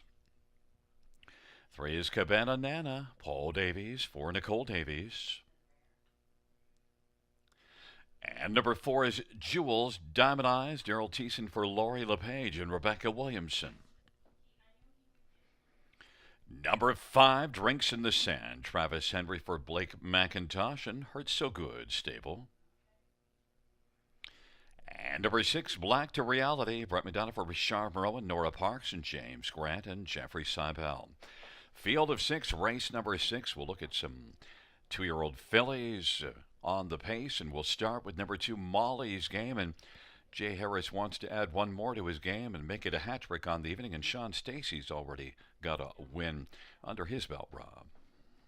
Yeah, there's certainly things previously on the card that kind of bode well for Molly's Game here, and you can see the progressing form too, right? We talked about the winner of the first race tonight and how much she kind of progressed from one start to the next. Well, similar situation for Molly's Game too, right? She got beat by a real wide margin in Sarnia on July 22nd on OSS Grassroots. Now, granted, getting down to the Prospect Series, easier spot just over a week ago, but she did drop significant time and she finished third, just to be beaten by a length. So a little bit surprised to see that one 1-9 earlier, and thinking that she does merit respect as one of the favorites in here. But I thought the race was a little more contentious than that. But I do have her on top, and love the fact that she gets the hot hands in Jay Harris.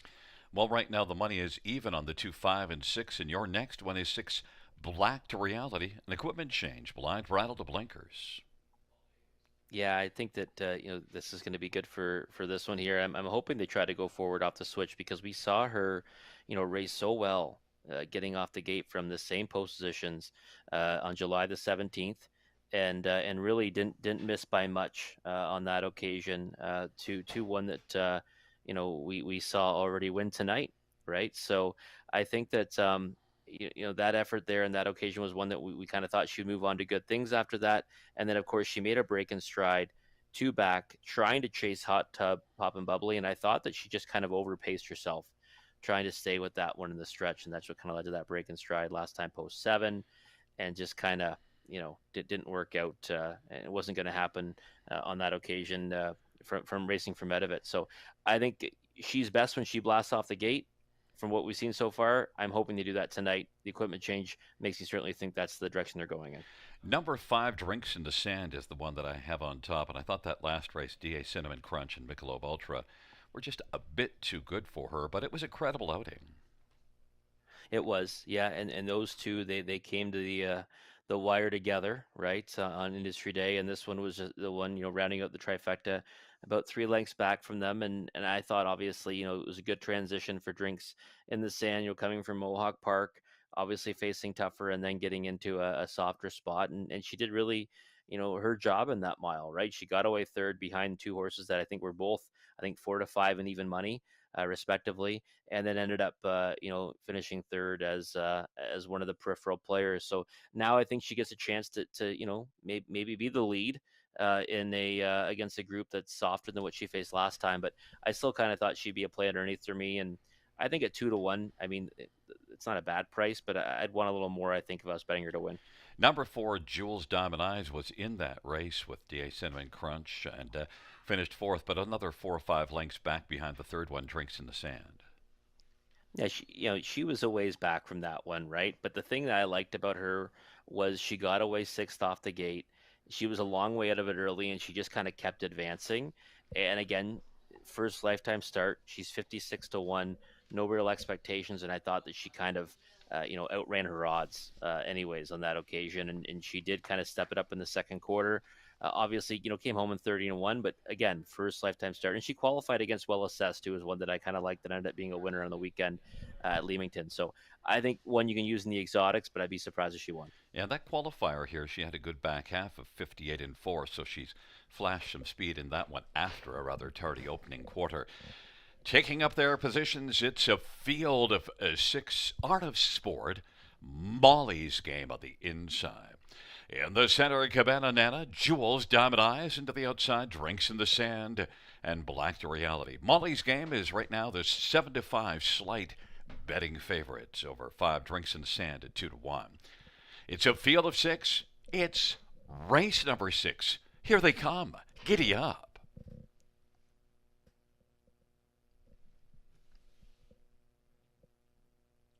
And the field for the sixth race is at the start of the rough. And Molly's Game. Drinks in the Sand is going to blast out. Molly's Game, Art of Sport, Cabana Nana. Then Jules Diamond Eyes in Black to Reality. And Drinks in the Sand is pressing on and is going to be sent to the front. Art of Sport is racing second. Molly's Game gets away third. Cabana Nana is racing fourth. Then Jules Diamond Eyes in Black to Reality is trailing the field. Drinks in the Sand, 8-5 of the board, has the lead right now for Travis Henry. And Art of Sport and Paul McKenzie is second. And his 2 lengths in arrears, 28-1's the opening quarter. Molly's Game is third. And right now is content to travel about 5 lengths from the front. Then it is Cabana Nana, Jules Diamond Eyes, and Black to Reality. Drinks in the Sand off a 28-1 opening quarter will now look for a breather. Art of Sport is racing second. And going off stride, Art of Sport impacting Molly's Game, scattering the field a bit, and Drinks in the Sand leads it by 5 or 6 lengths as they work their way on up towards and past the half, 59 seconds, a 30-4 second panel breather. And Drinks in the Sand, Molly's Game second, Cabana Nana on the outside, and Jules Diamond Eyes is racing fourth, and Black to Reality is fifth. It is Drinks in the Sand continuing on, leading a couple of lengths. Molly's Game on the inside, Cabana Nana on the outside in front of Jules Diamond Eyes, and then Black to Reality. But Drinks in the Sand continues on, and they race by 3/4, 1:28-4. And it is Drinks in the Sand, Molly's Game getting some urging now. And Jules Diamond Eyes is kicking in hard. And Black to Reality. Drinks in the Sand gets some urging. Molly's Game gets a little closer. Black to Reality on the inside to the outside. Jules Diamond Eyes, they turn on down the stretch drive. Drinks in the Sand digging in, trying to fend off closers. Drinks in the Sand will win it.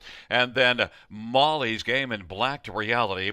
And Jules Diamond Eyes, a mile of 1:59 flat. Drinks in the Sand gets home, but also might have benefited, Rob, there as the action in behind her coming to the half gave her a little bit of a leeway. Yeah, it certainly did. It also, gave Travis Henry the opportunity to kind of put the brakes on too, right? Because he was on the lead, obviously blasted out to lead. I was hoping that Black to Reality might try those tactics, but it was Drinks in the Sand that ambushed the field, 28-1. And then when that mishap kind of happened, that created a lot of separation. You saw Travis Henry, kind of take a big hold and kind of steal even more of a breather in the second quarter and beyond there before stepping it up again.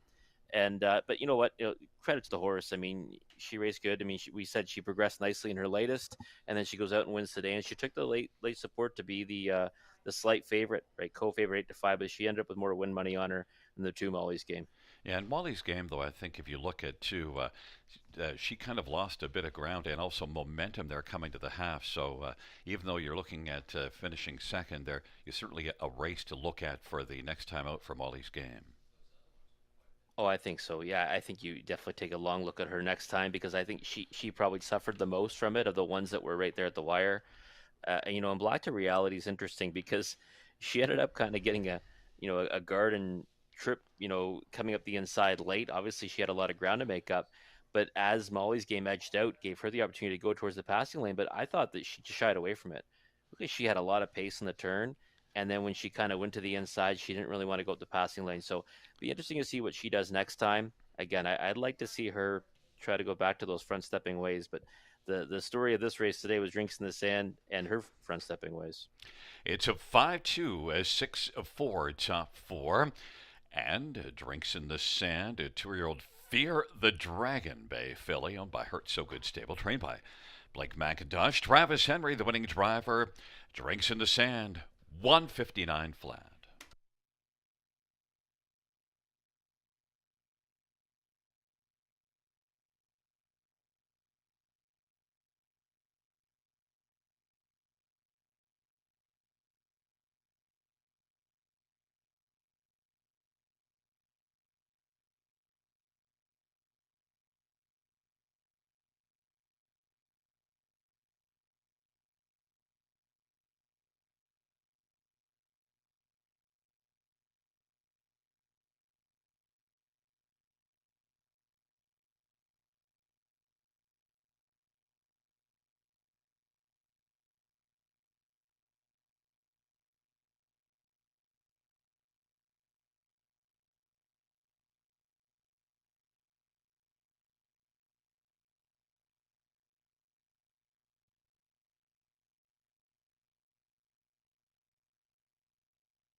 The sixth race payouts 5 drinks in the sand, 520, 290, 220. Two Molly's game, 350, 230. Six black to reality, 230. $2 exactor, 13.90. Dollar try, 17.50. Dollar super, 35.60.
The sixth race, order finish from the top down, 625413. That is 625413.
Drinks in the sand, getting it done in race number 6 to kick off the late pick 5.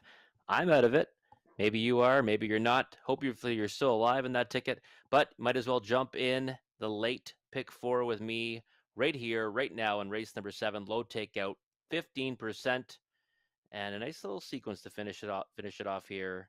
Last 4 dashes at the river on a magnificent Monday night. For me, I'm going 3 deep in this one. And the horse that I thought would be a bit of a price right now, taking all kinds of support at 2-1, but hopefully that'll float up come post time. It's Chaka, the 3. Better post to work from. A horse that she was such a dominant winner in the Prospect Series back in June at Hanover. Since then, competed in the Kin Pace. And then had to work from some difficult posts. And last time at Dresden, just couldn't get into the race. But I thought that tonight, if she gets handled a little more aggressively, she can be right there with this group. But I guess others see that as well. She's taking support at 2-1 right now on the board, and one though that I'm willing to have on top. Got the 4 and the 5 as well. Warwi Yoko, it was making the trip over from Mohawk Park for trainer Sean Stacy, and the 5 Premier Delight, who has won 2 of her last 3 right here over the surface. Made a miscue 2 back, but loves it on the front end. A couple of front end victories here at the river recently. Race number 8, the 1 and 4 for me. That's the 1 Aussie Lover, the 4 Treasure T.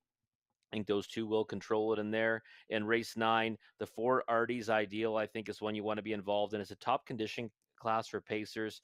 He only got beat by half a length, or 3/4 of a length, I should say, to Lawless Shadow and Preferred 2 at Grand River June 26th. Since then, has been facing off against middle condition ranked types at Mohawk Park. And I think that, he's the one to beat in there. Going to single that one. Money Leg, just the 1 and 3 for me. PL Oliver and Final Cheese Recipe. Both kind of had issues in their last starts. One, Peel Oliver had to work from the 8-hole, ended up making up decent ground really to finish 5th on Industry Day on a track that favored speed. And Final Cheese Recipe made a break in stride on that occasion. So I think tonight they're both looking to get forwardly placed, and Peel Oliver might be able to trip out to get back to the winner's circle. $2.40. Cheap ticket to close it out here in the late pick 4. We'll see what Conley's got in store for us on his late pick 4 ticket. So similar numbers throughout. He's got 1, 3, 4 though instead of so he's got the Stonebridge Theme instead of the 5 Premier Delight. He's going to single the 1 Aussie Lover, but I kind of toyed with that idea, but I did want to have Treasure T as well, just thinking that one might go forward off the switch tonight as well. So I used 2 in there, but I don't mind him singling the 1 Aussie Lover. Race 9, he does have Artie's Ideal. He adds in the 1 Harper's Hat Trick, who's got rail control. And when he does go forward off the gate, he usually does so with some serious intent. Maybe that's the game plan for him tonight. And then race 10, he's got the 1, 3, 5, and 7. So sticking to the odd numbers, of course, leaving out the 9 Bugsy McGuire, but he does have the other ones there. And I like the addition of Fox Hunt. I kind of toyed with that idea myself. I think you get a big value play on that one tonight after getting hammered down to favoritism on Industry Day. I just thought maybe post 7's too big of a task for him out there. But he does have both PL Oliver and Final Cheese Recipe, the 2 that I'm using as well. $4.80 for Conley's ticket in this late pick 4. But you just got a couple minutes to map out your winning wagers for the late pick 4. Again, the takeout's always a low 15%. We'll be back in just a few minutes to take a closer look at race number 7.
Field for race number 7 on parade 1. Starbridge Fame, Anthony Hunt for J.P. Marshallton. And number 2 is Barstow Bell, Jason Ryan for Steve Helks. Number 3, Chaka, Daryl Thiessen for Rennie Dion. And 4 is Warwi Yoko, Jay Harris for Sean Stacy and Nickway Farms. And 5, Premier Delight, Jeffrey Hunt for Patrick Hunt and Miguel Fritas. Number 6 was Sega, Brett McDonald for Les Posen. And 7, Tierra Dancer, Scott Calder for Les Posen. It's a field of 7. Race number 7, let's get a look at this field. And, well, number 3, Chaka, is the one that you wrote in as your top selection here. Now, the recent form is not great, but Chaka overall has given some flashes. So, of course, you see that big effort at Hanover, winning in the Prospect Series in the middle of June. Yeah, it was. It was big. Well, 256-2 on that occasion, Gary. And you know what? I thought this one might give us a bit of a price on top, but wow, 6-5. That's not what I was expecting on her. I thought she might get overlooked a little bit based on what you mentioned, right? That recent form. She's had to work from, obviously outside starting spots, over half mile services in each of her last 3. Post 5 at Dresden, might not seem like, the worst spot, but it's still pretty difficult from out there. And that was a good group too. Race won by Yoda Queen, Steady as We Go was second, Oguda was third. So, those are horses that I think you could back any one of those horses against this group. And she got away 6th off the gate, had a lot of work to do before getting a small piece in 5th. So, I like Daryl Thiessen's back aboard. He drove her 2 starts back. I was just hoping for a better price. I think 7-5, 8-5. Now even that's a bit short, but hey, hopefully it floats up come post time. Well, one thing when she wins decisively. For Warwi Yoko, well, that last race, the grassroots, that did not work out well for her, but it was, she did pace her mile at 53-3. It's just the problem is the race went in 51-3. Yeah, it was 51-3. I mean, again, you hook some real killers now, right? The grassroots used to be kind of the easier spot for horses. It's not like that anymore, right? That's where you got to go to the prospect series for that, and even sometimes those miles go pretty quick as well. But yeah, last time post 10 got away 4th off the gate, so did well to get away in that spot when the quarter was 26-3. But then she faded back to get beat by a wide margin, and she's 55-1, so it's no surprise that happened there. But before that, was racing kind of as a peripheral player, fringe player in the maiden ranks at Mohawk Park, and she's 1 for 10 of the season with that win coming up Flamborough Downs and a couple of top 2 finishes in those 10 starts. I thought she could overbet in here.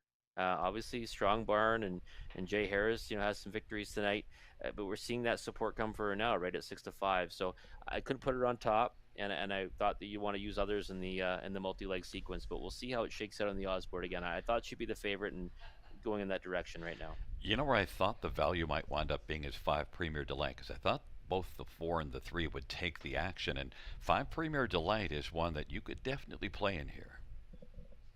Yeah, you can. I wouldn't fault anyone for taking a shot on Premier Delight because it was such a good winner.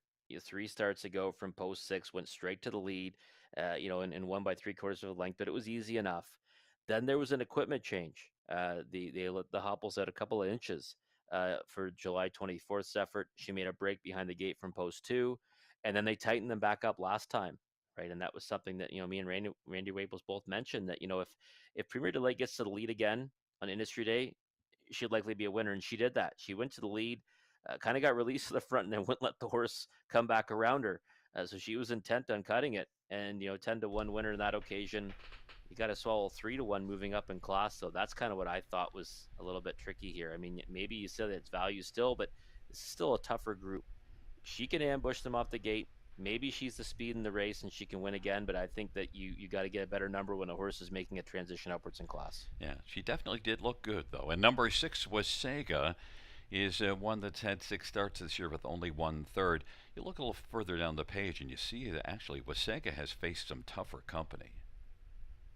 She has, and she's one too that we used to always comment on. Like there was a time when she'd be the horse that you would say is going to be like the rabbit in the race, right? She kind of has quite a bit of early foot when she wants to use it, and I just don't know if it's going to work out blasting out the gate from post six against this group tonight. But you're right. I mean, she's gone up against some pretty tough rivals in her career, and I think that this isn't the worst spot for her. But she does have to work from a tricky post position again. I think 18-1's value. I mean, if you ever wanted to take a shot at a horse at a bomb price, not a bad option in Wasaga, and one I think I would use on the bottom end of my try and super. What I'm interested to see is how the gate speed. Premier Delight can certainly fire, but maybe Warwa Yoko to her inside will sprint out. How do you think it'll work out coming off the gate? I think Premier Delight's got a blast. I do. Any kind of chance for her, she's got a blast off the wings of the gate. It's a field of 7 for race number 7, shaking up their position. Stonebridge Feme, Barstow Bell, and Shaka. In the center, Warwa Yoko and Premier Delight. To the outside, Wasaga and Tierra Dancer. Field of fillies and mares for the 7th race. Field of 7. There at the start of the route, Shaka, Warwa Yoko, Premier Delight, and Wasaga as they drive it into the turn. Shaka and Warwa Yoko and Premier Delight, and oh no, Warwa Yoko has gone off stride. Shaka now inherits a large advantage, and Premier Delight is racing second. Wasaga to the outside third, and Stonebridge Feme is fourth, and then Barstow Bell and Tierra Dancer. Shaka's got the front. Wasaga continues to surf though, and it is Wasaga who's now going to move up alongside Shaka and want to maybe back into the pocket. We'll see if that's available, and it is. And then racing third is Premier Delight, and Stonebridge Feme is fourth, then Barstow Bell and Tierra Dancer. It is Shaka 6-5 as they race off the turn, and the field rolls on towards us, and Shaka is the slight shock in this race.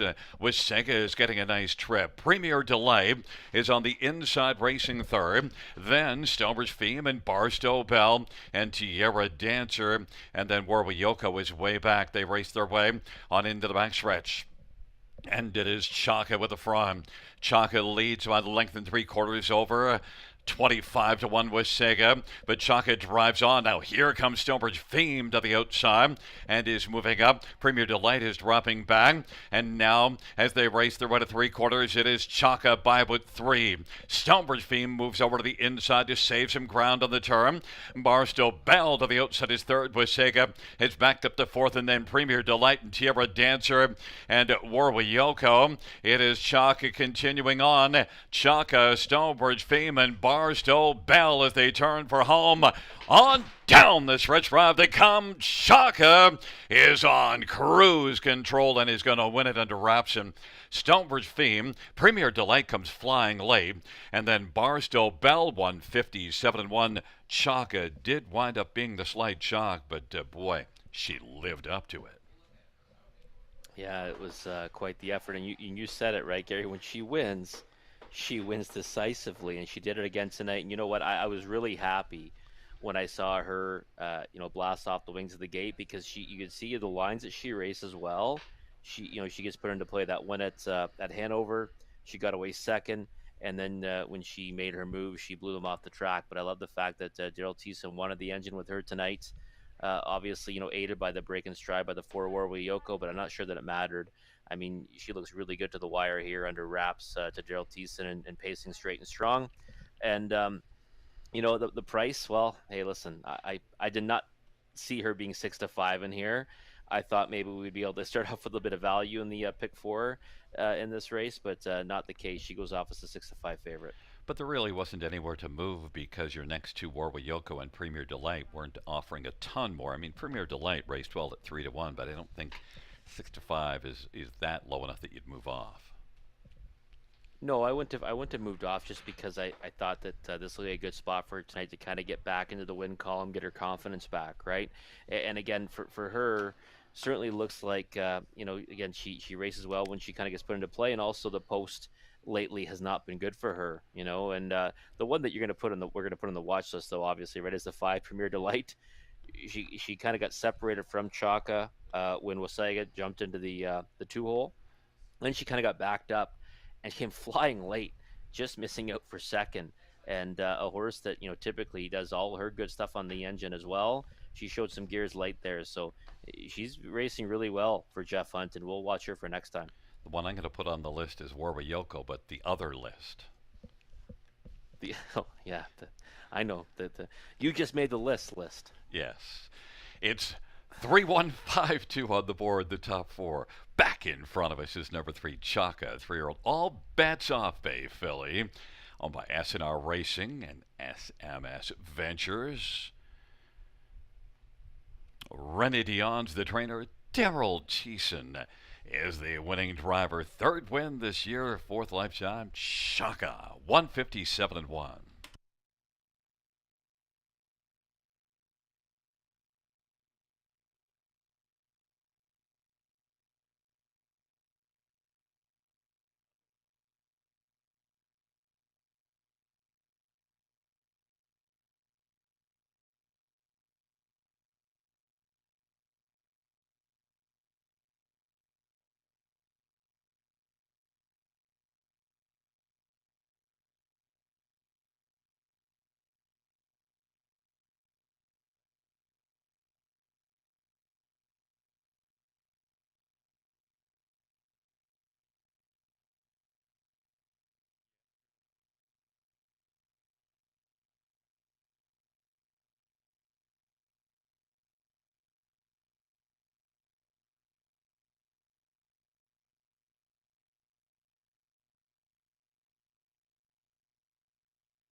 The seventh race bounce, 3, Chaka. 460, 320, 251. Stonebridge Feme, 1470 and 770. And 5, Premier Delight, 320. $2 exactor is 60.80. The dollar try, 72.55. Dollar superfecta, 470.80.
The seventh race order finished from the top down to 2-4-1. 5 place 7 for interference while off stride, then 3, 6 place 5, and 7 place 6. From the top down, 2-4-1, 7-3, 5-6.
Field for the 8th on parade. One Aussie lover, Jay Harris for Court Remen.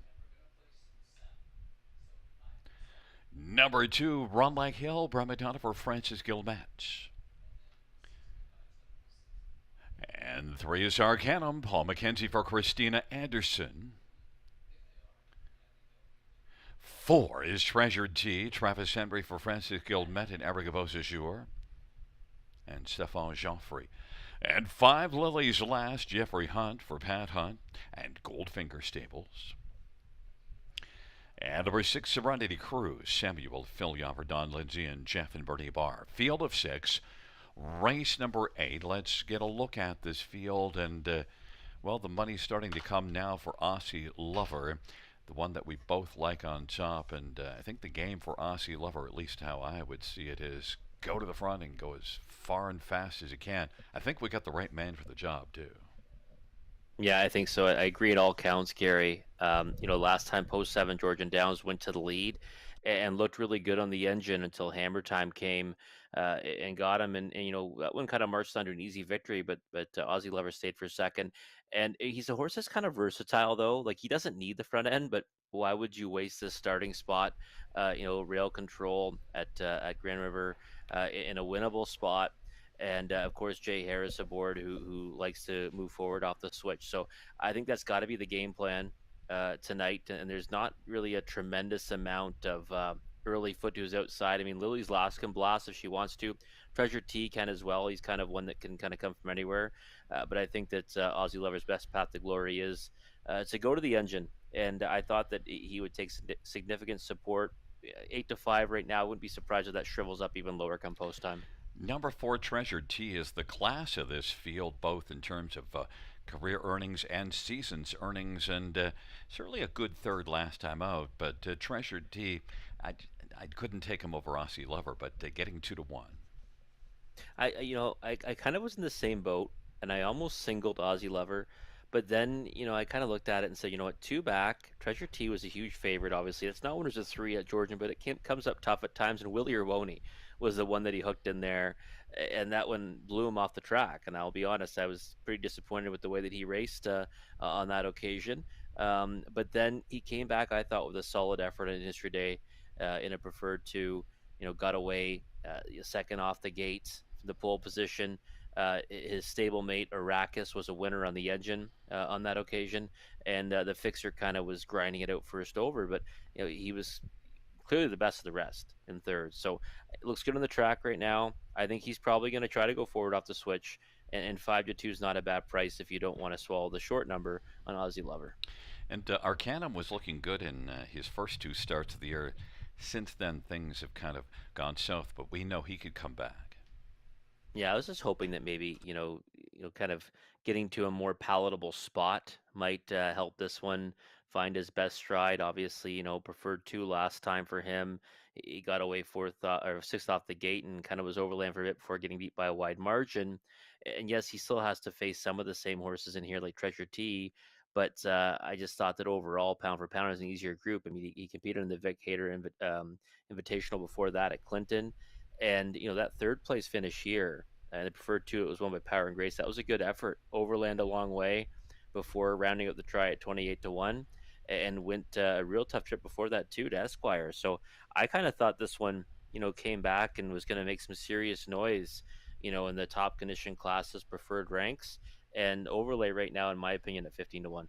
Number 5, Lily's Last, is one that at times hasn't faced quite as tough as what she would see here. But she's raced really well, and of late she's kind of made a habit of finishing second.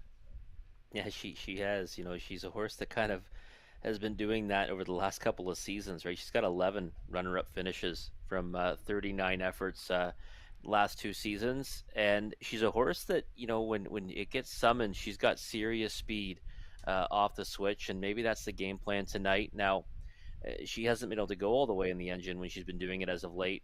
But not the worst field, I guess, for her to try those tactics, or at least try to get away, better than her starting spot, post 5. So I just thought that she was one you could use somewhere underneath in here. I think even if she does try to get forwardly placed, I don't know if she can go with them late.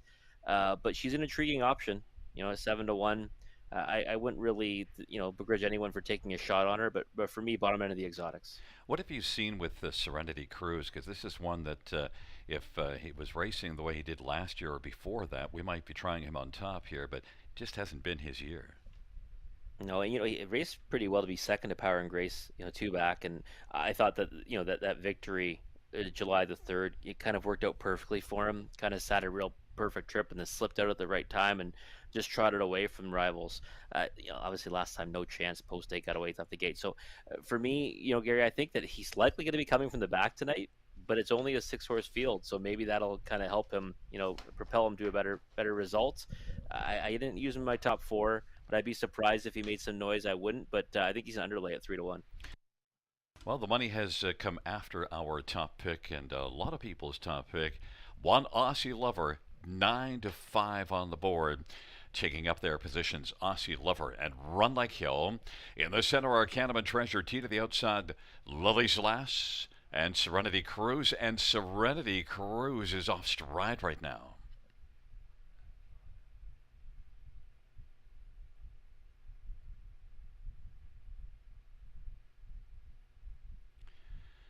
Field of 6-4, race number 8.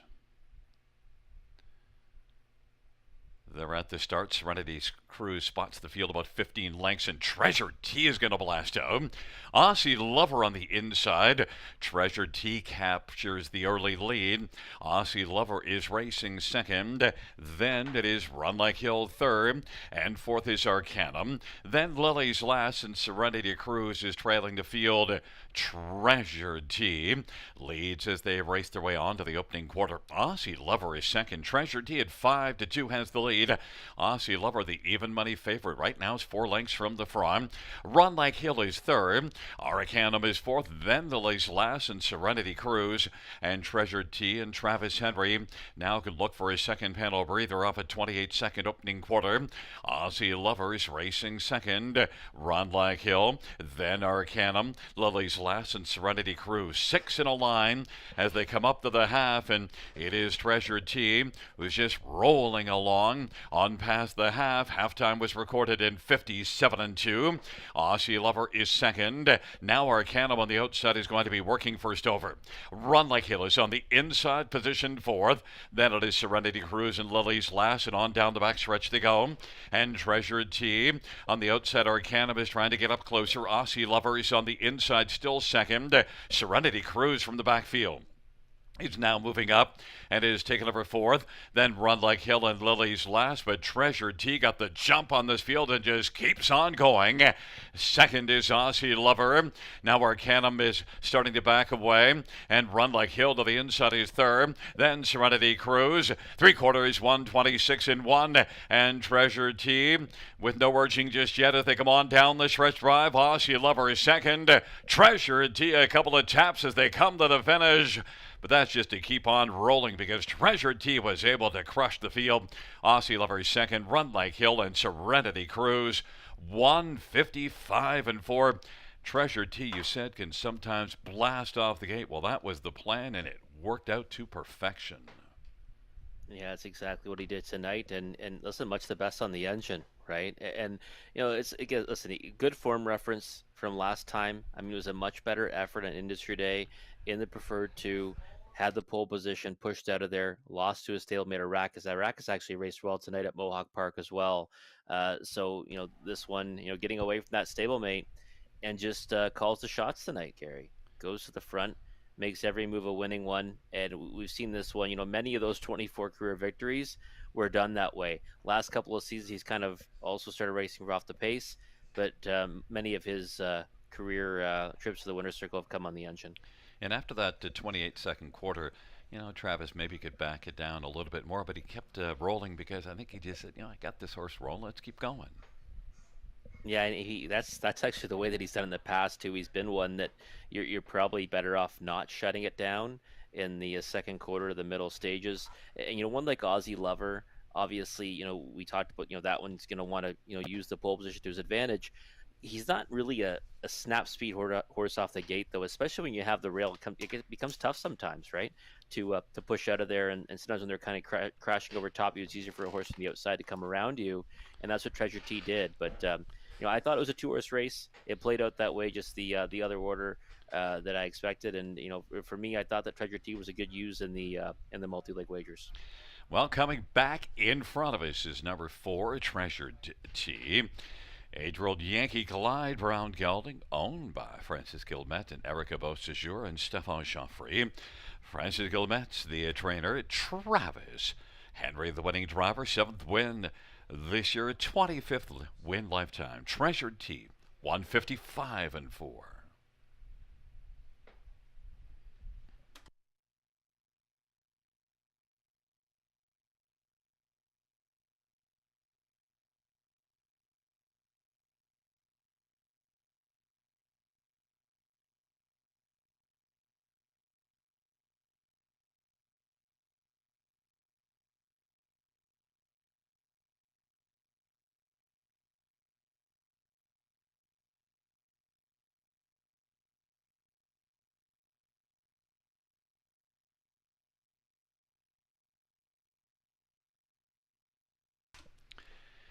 The 8th race, number 4, Treasured T, $7, 330, 220.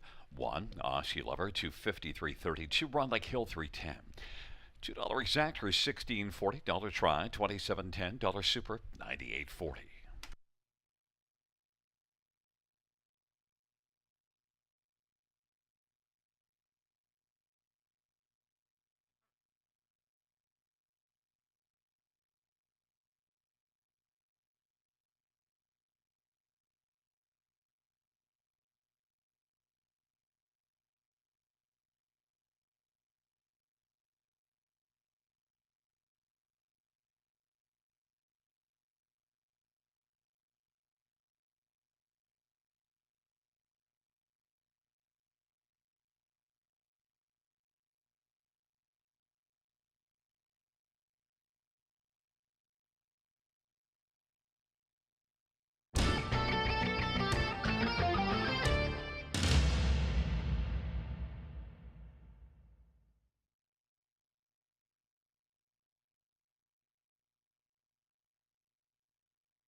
8th race.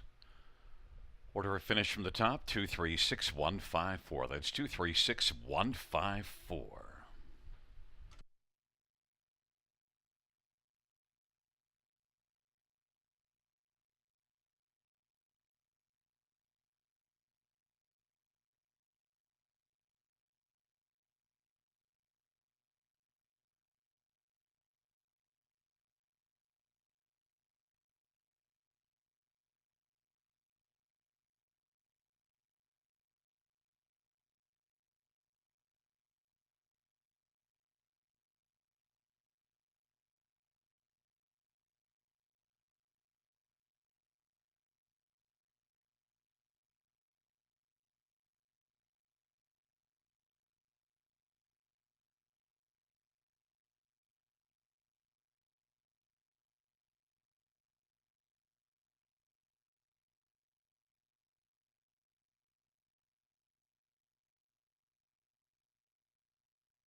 Field for the ninth on parade. One Harper's hat trick, Lauren House for Chris Haskell.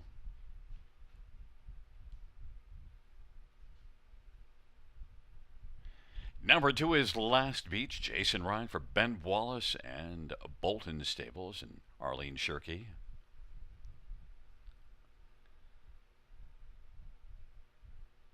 Three is Dream Fairy Sunshine, Scotty Oliver, Jason Libby, and John Lamers.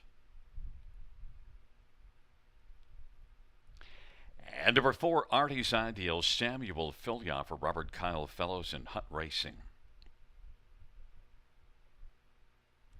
5 is St. Lad's Beat It, Anthony Hunt for Lori LePage and Rebecca Williamson. And number 6, Bolt Power, Jay Harris for Mariel Enberg and Brenda Darrable. Field of 6, race number 9. Let's get a look at this field. And, well, Rob, now that you've finished eating up your salad, are you good to go here and tell us who you like on top in the ninth? You're spying on me, eh? Spying on me, Gary Guy. It's okay. Well, you know what? I got to give another shout out. You know, when sometimes you give shout outs, they say, well, we didn't hear it. I guess they were actually eating when I gave a shout out earlier. So shout out to Edison Hatter of In the Money Media, Garnet Barnsdale, DRF Harness, and Ace Barnsdale, too. I think he does work for Harness Link. So shout out to all of them tonight. They're at the river having a great time. A happy belated birthday, actually, to Edison Hatter, too. It was his birthday yesterday. Hopefully he's catching some winners tonight, and they're having a fantastic night at the river. I know that Garnet loved Treasure Tea, so hopefully he made some money in that last one. But yeah, let's talk about Artie's Ideal after I ate my salad.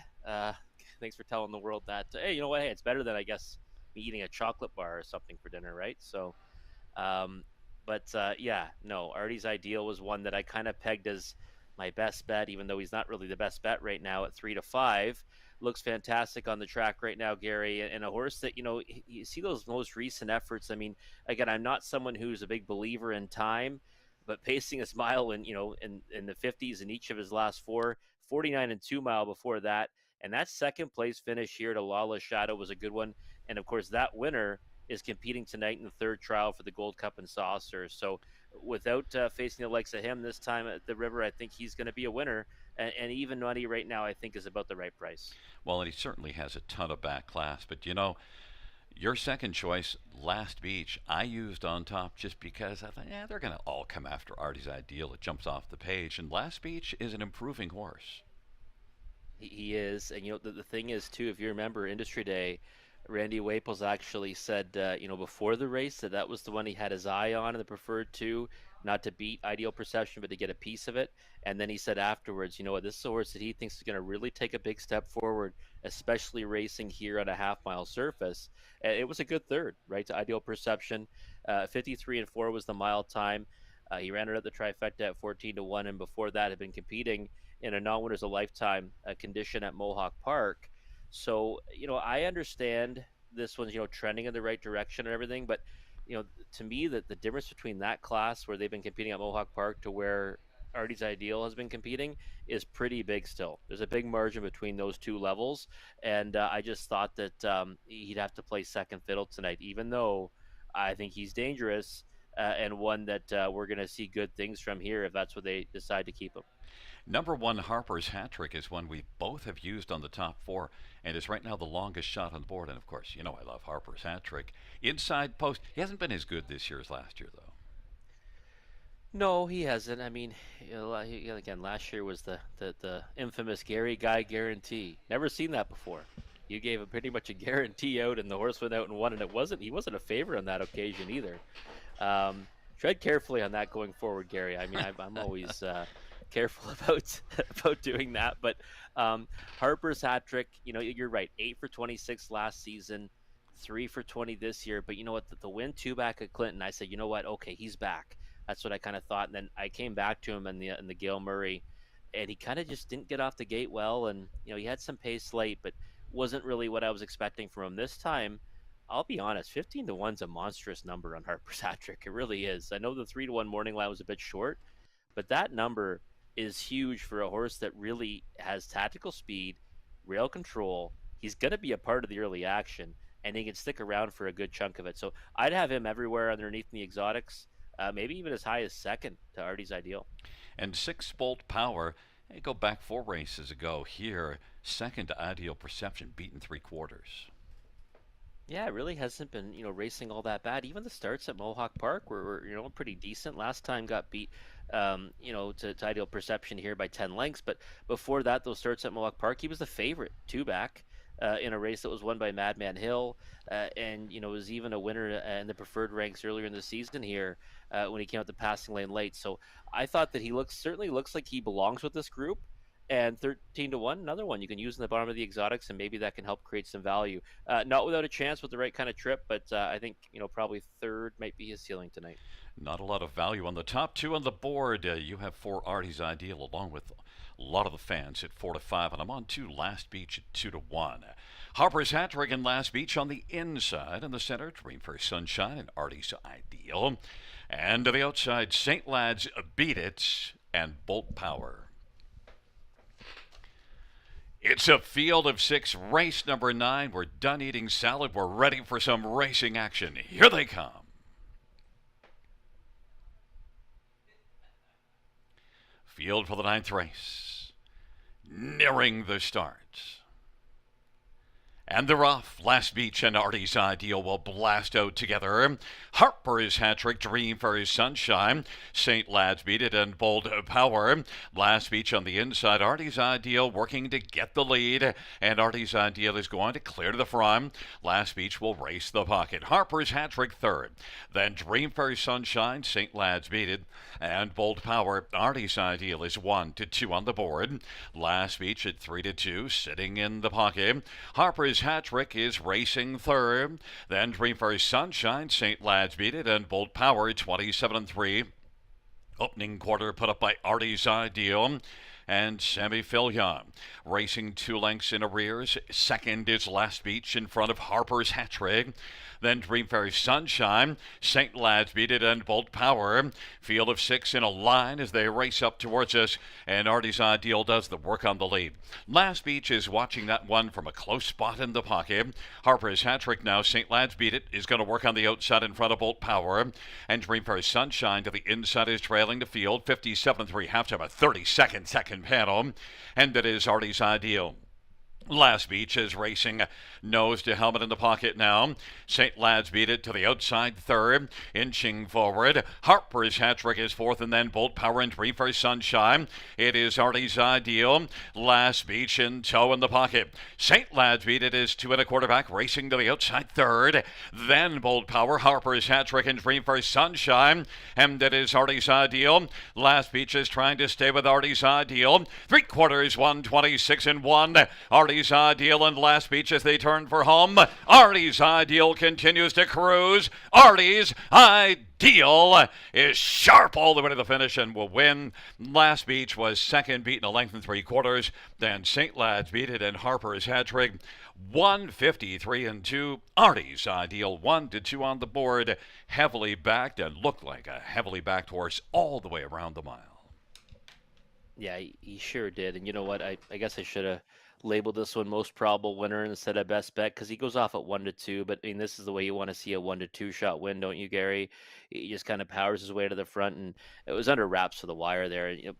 Listen, Last Beach though, this is a horse that I think Randy Waples was certainly right in his assessment after that race on Industry Day when he said that this one was going to really progress nicely racing here at the River because that's a good effort in defeat. It's a real big mile from chasing this one gamely, and you can see the rest of them. They're a long way back. He was clearly best of the rest. So there was 2 in there that certainly stood out, but Artie's Ideal gets the lion's share tonight with a nice front-end victory. Well, and you look at the paper, I mean, just a lot of back class, and the class just, that's what a classy horse can do. Yeah, it is. And, he's racing in, middle condition ranks at Mohawk Park, and you saw last time, he transitioned here, just got beat to Lawless Shadow. There's no Lawless Shadows in here, and then today he gets to dominate. And to me, again, there's such a margin between, middle condition classes at Mohawk Park versus the non-winners of X Lifetime classes, and I think that's really the difference today. But they played out 1-2 in the exacta here, and Artie's Ideal now will likely be either headed back to maybe a preferred here or back to Mohawk Park where he'll do battle with some pretty tough horses again. And it is a 4-2-5-1. St. Lad's beat it, one we didn't talk about. Managed to come onto the ticket and finish third, and Harper's Hat Trick fourth. But back in front of us is number 4, Artie's Ideal, a 7-year-old American Ideal Bay horse on Hut Racing, trained by Robert Kyle fellow Samuel Filya, the winning drive. It's the second win this year, 19th lifetime. Artie's Ideal, 153-2.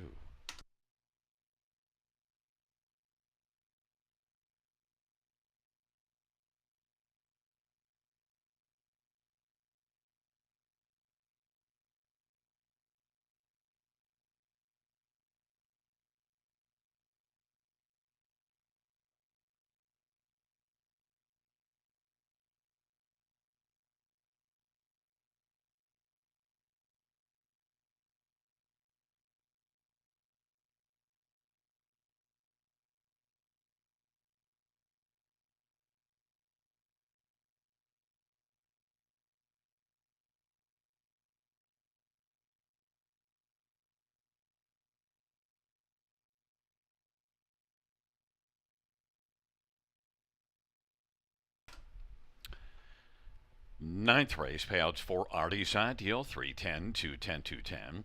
2 Lads Beach, 210, 210. 5 St. Lads Beat It, 460. $2 exactor, 380. Dollar try, 715. Dollar super, 1650.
Ninth race, order of finish top down, 426135. That's 426135.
Field for the 10th on parade. 1, P.L. Oliver, Jason Radford, Matt Dupuis.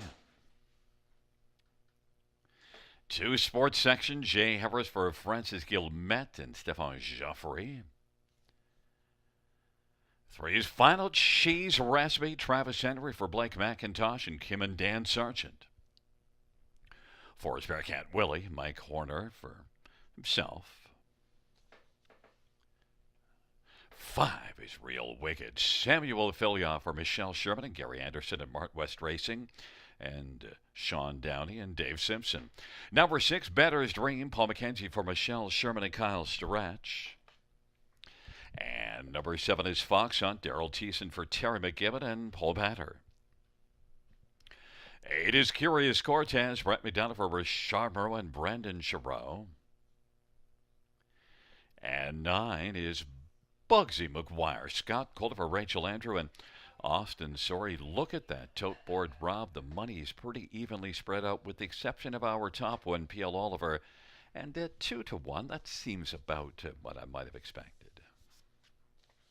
It is. I mean, I think it's a fair price on him, to be perfectly honest, Gary, because it just looks like a really good spot for him to get back in the win column. He's had a lot of runner-up finishes here, in recent efforts. I mean, you see those 3 fifths in his last 4, but he's got a second sandwich in there and seconds before that as well.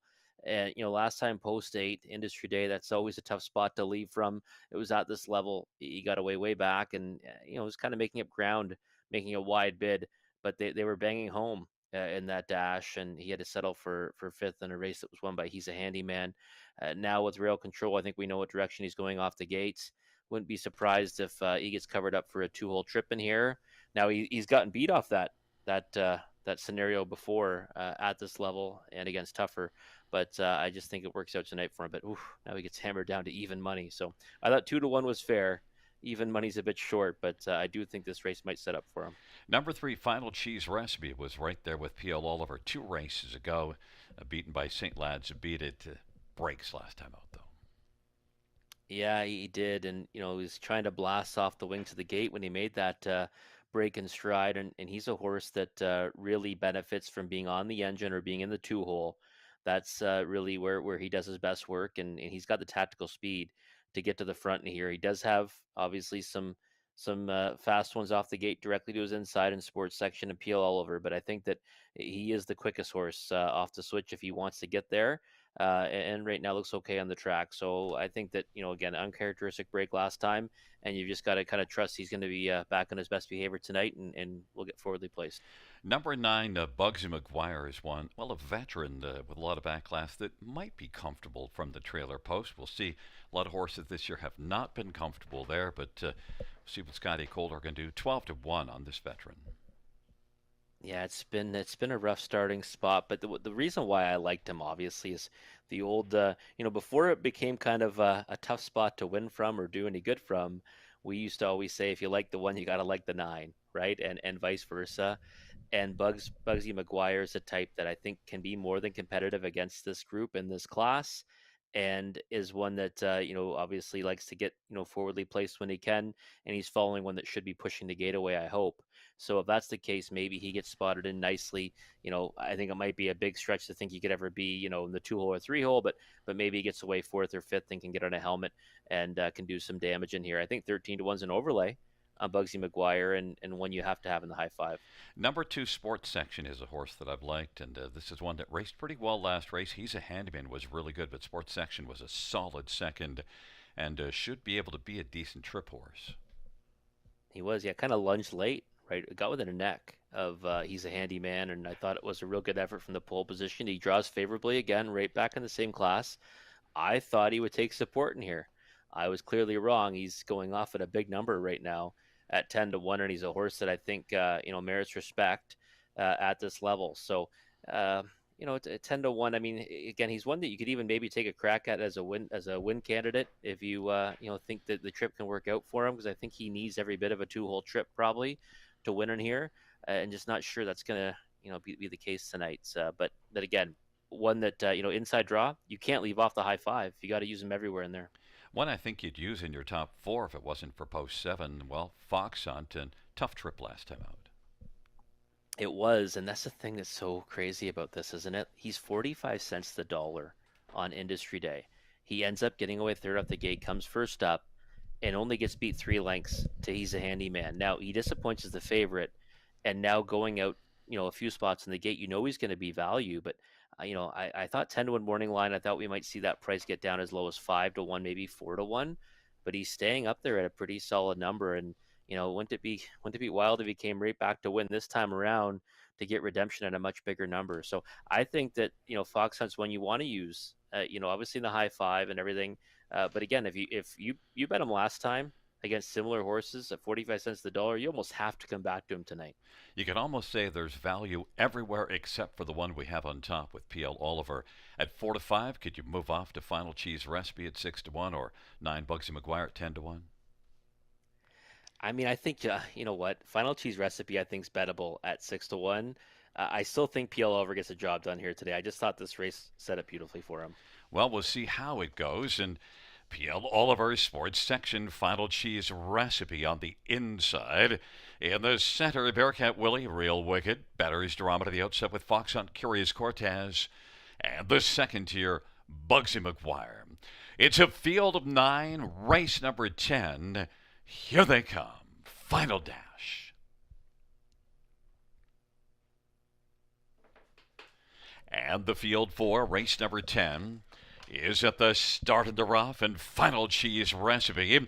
And P.L. Oliver, sports section, Curious Cortez, is racing into a front grouping as they work around the turn. Now Bearcat Willie is fourth, and fifth is Curious Cortez. Bugsy McGuire is sixth away. Then Real Wicked, Better's Dream, Fox Hunt is trailing the field. Final Cheese Recipe is on to get the lead at 5-1, but it's a short-lived lead. P.L. Oliver wants to reclaim the lead. It is P.L. Oliver. Final Cheese Recipe is racing position second, and then third is Sports Section as they race around the turn. Bearcat Willie fourth, and Curious Cortez is fifth. Then Bugsy McGuire and Real Wicked. Then Better's Dream and Fox Hunt. P.L. Oliver 4-5 on the board has the lead as they race off the turn. Final Cheese Recipe in the pocket, and Sports Section is racing on the inside to the outside. Curious Cortez is going to come on first over, giving cover to Bugsy McGuire. Bearcat Willie on the inside. Now Fox on is third over, racing seventh as they race their way past the half of 57 and into the backstretch. And then second last is Real Wicked, and trailing is Better's Dream. P.L. Oliver 4-5 on the board has the lead. Final Cheese Recipe, though, is getting the pocket trip. And Curious Cortez is on the outside, and now blasting out 3 wide comes Bugsy McGuire, and following Bugsy McGuire is Fox Hunt, and then to the inside Sports Section, it is P.L. Oliver. Curious Cortez at 15-1 keeps on coming forward, and backing away a bit is Final Cheese Recipe. Bugsy McGuire to the outside, and Fox Hunt, they turn for home. Curious Cortez and P.L. Oliver. P.L. Oliver on the inside tries to rally Curious Cortez to the outside. Curious Cortez and P.L. Oliver. It is close, but it goes to Curious Cortez over P.L. Oliver. Bugsy McGuire and Fox Hunt 154-2.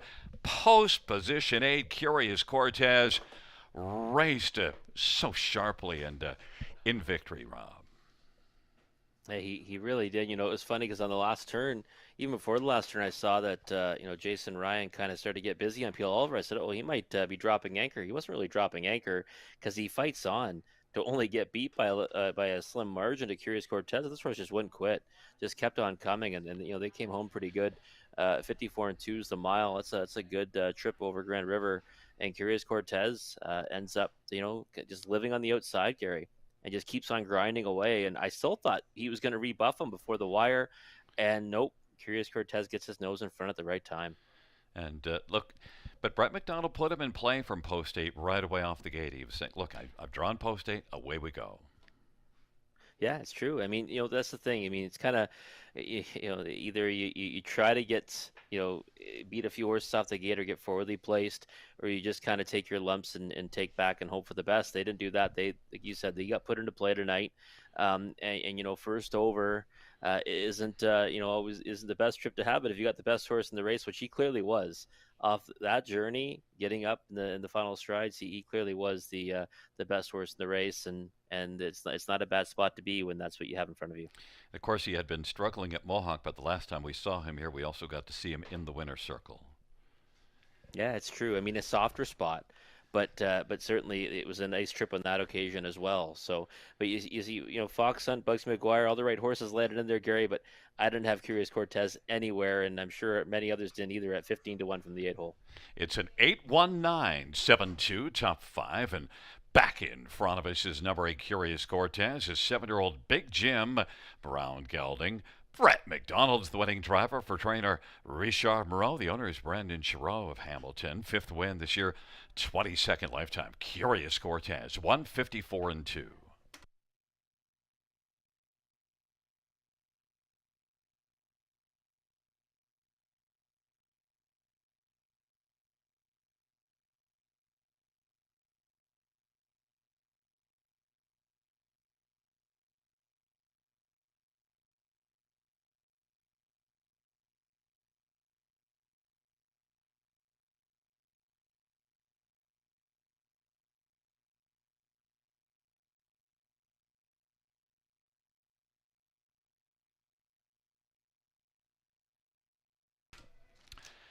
The 10th race payouts, 8 Curious Cortez, 33-30, 650, 610.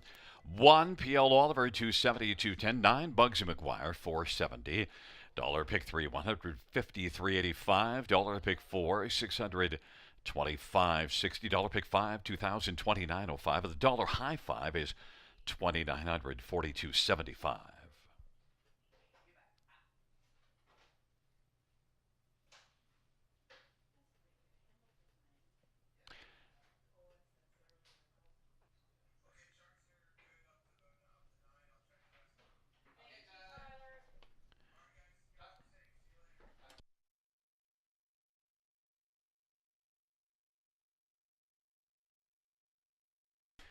The $2 exactor, $145.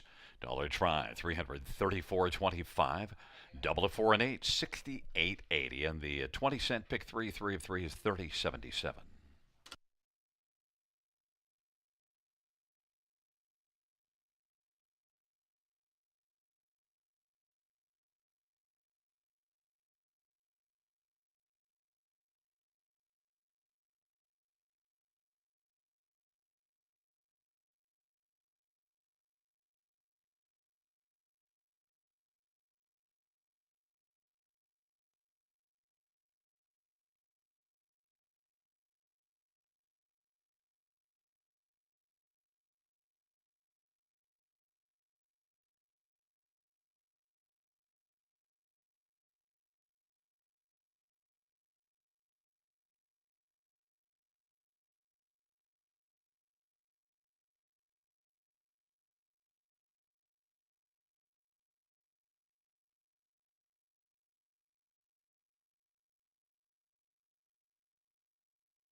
The 10th race order finish from the top down, 257 968 413. That's 257 968 413 on the bottom.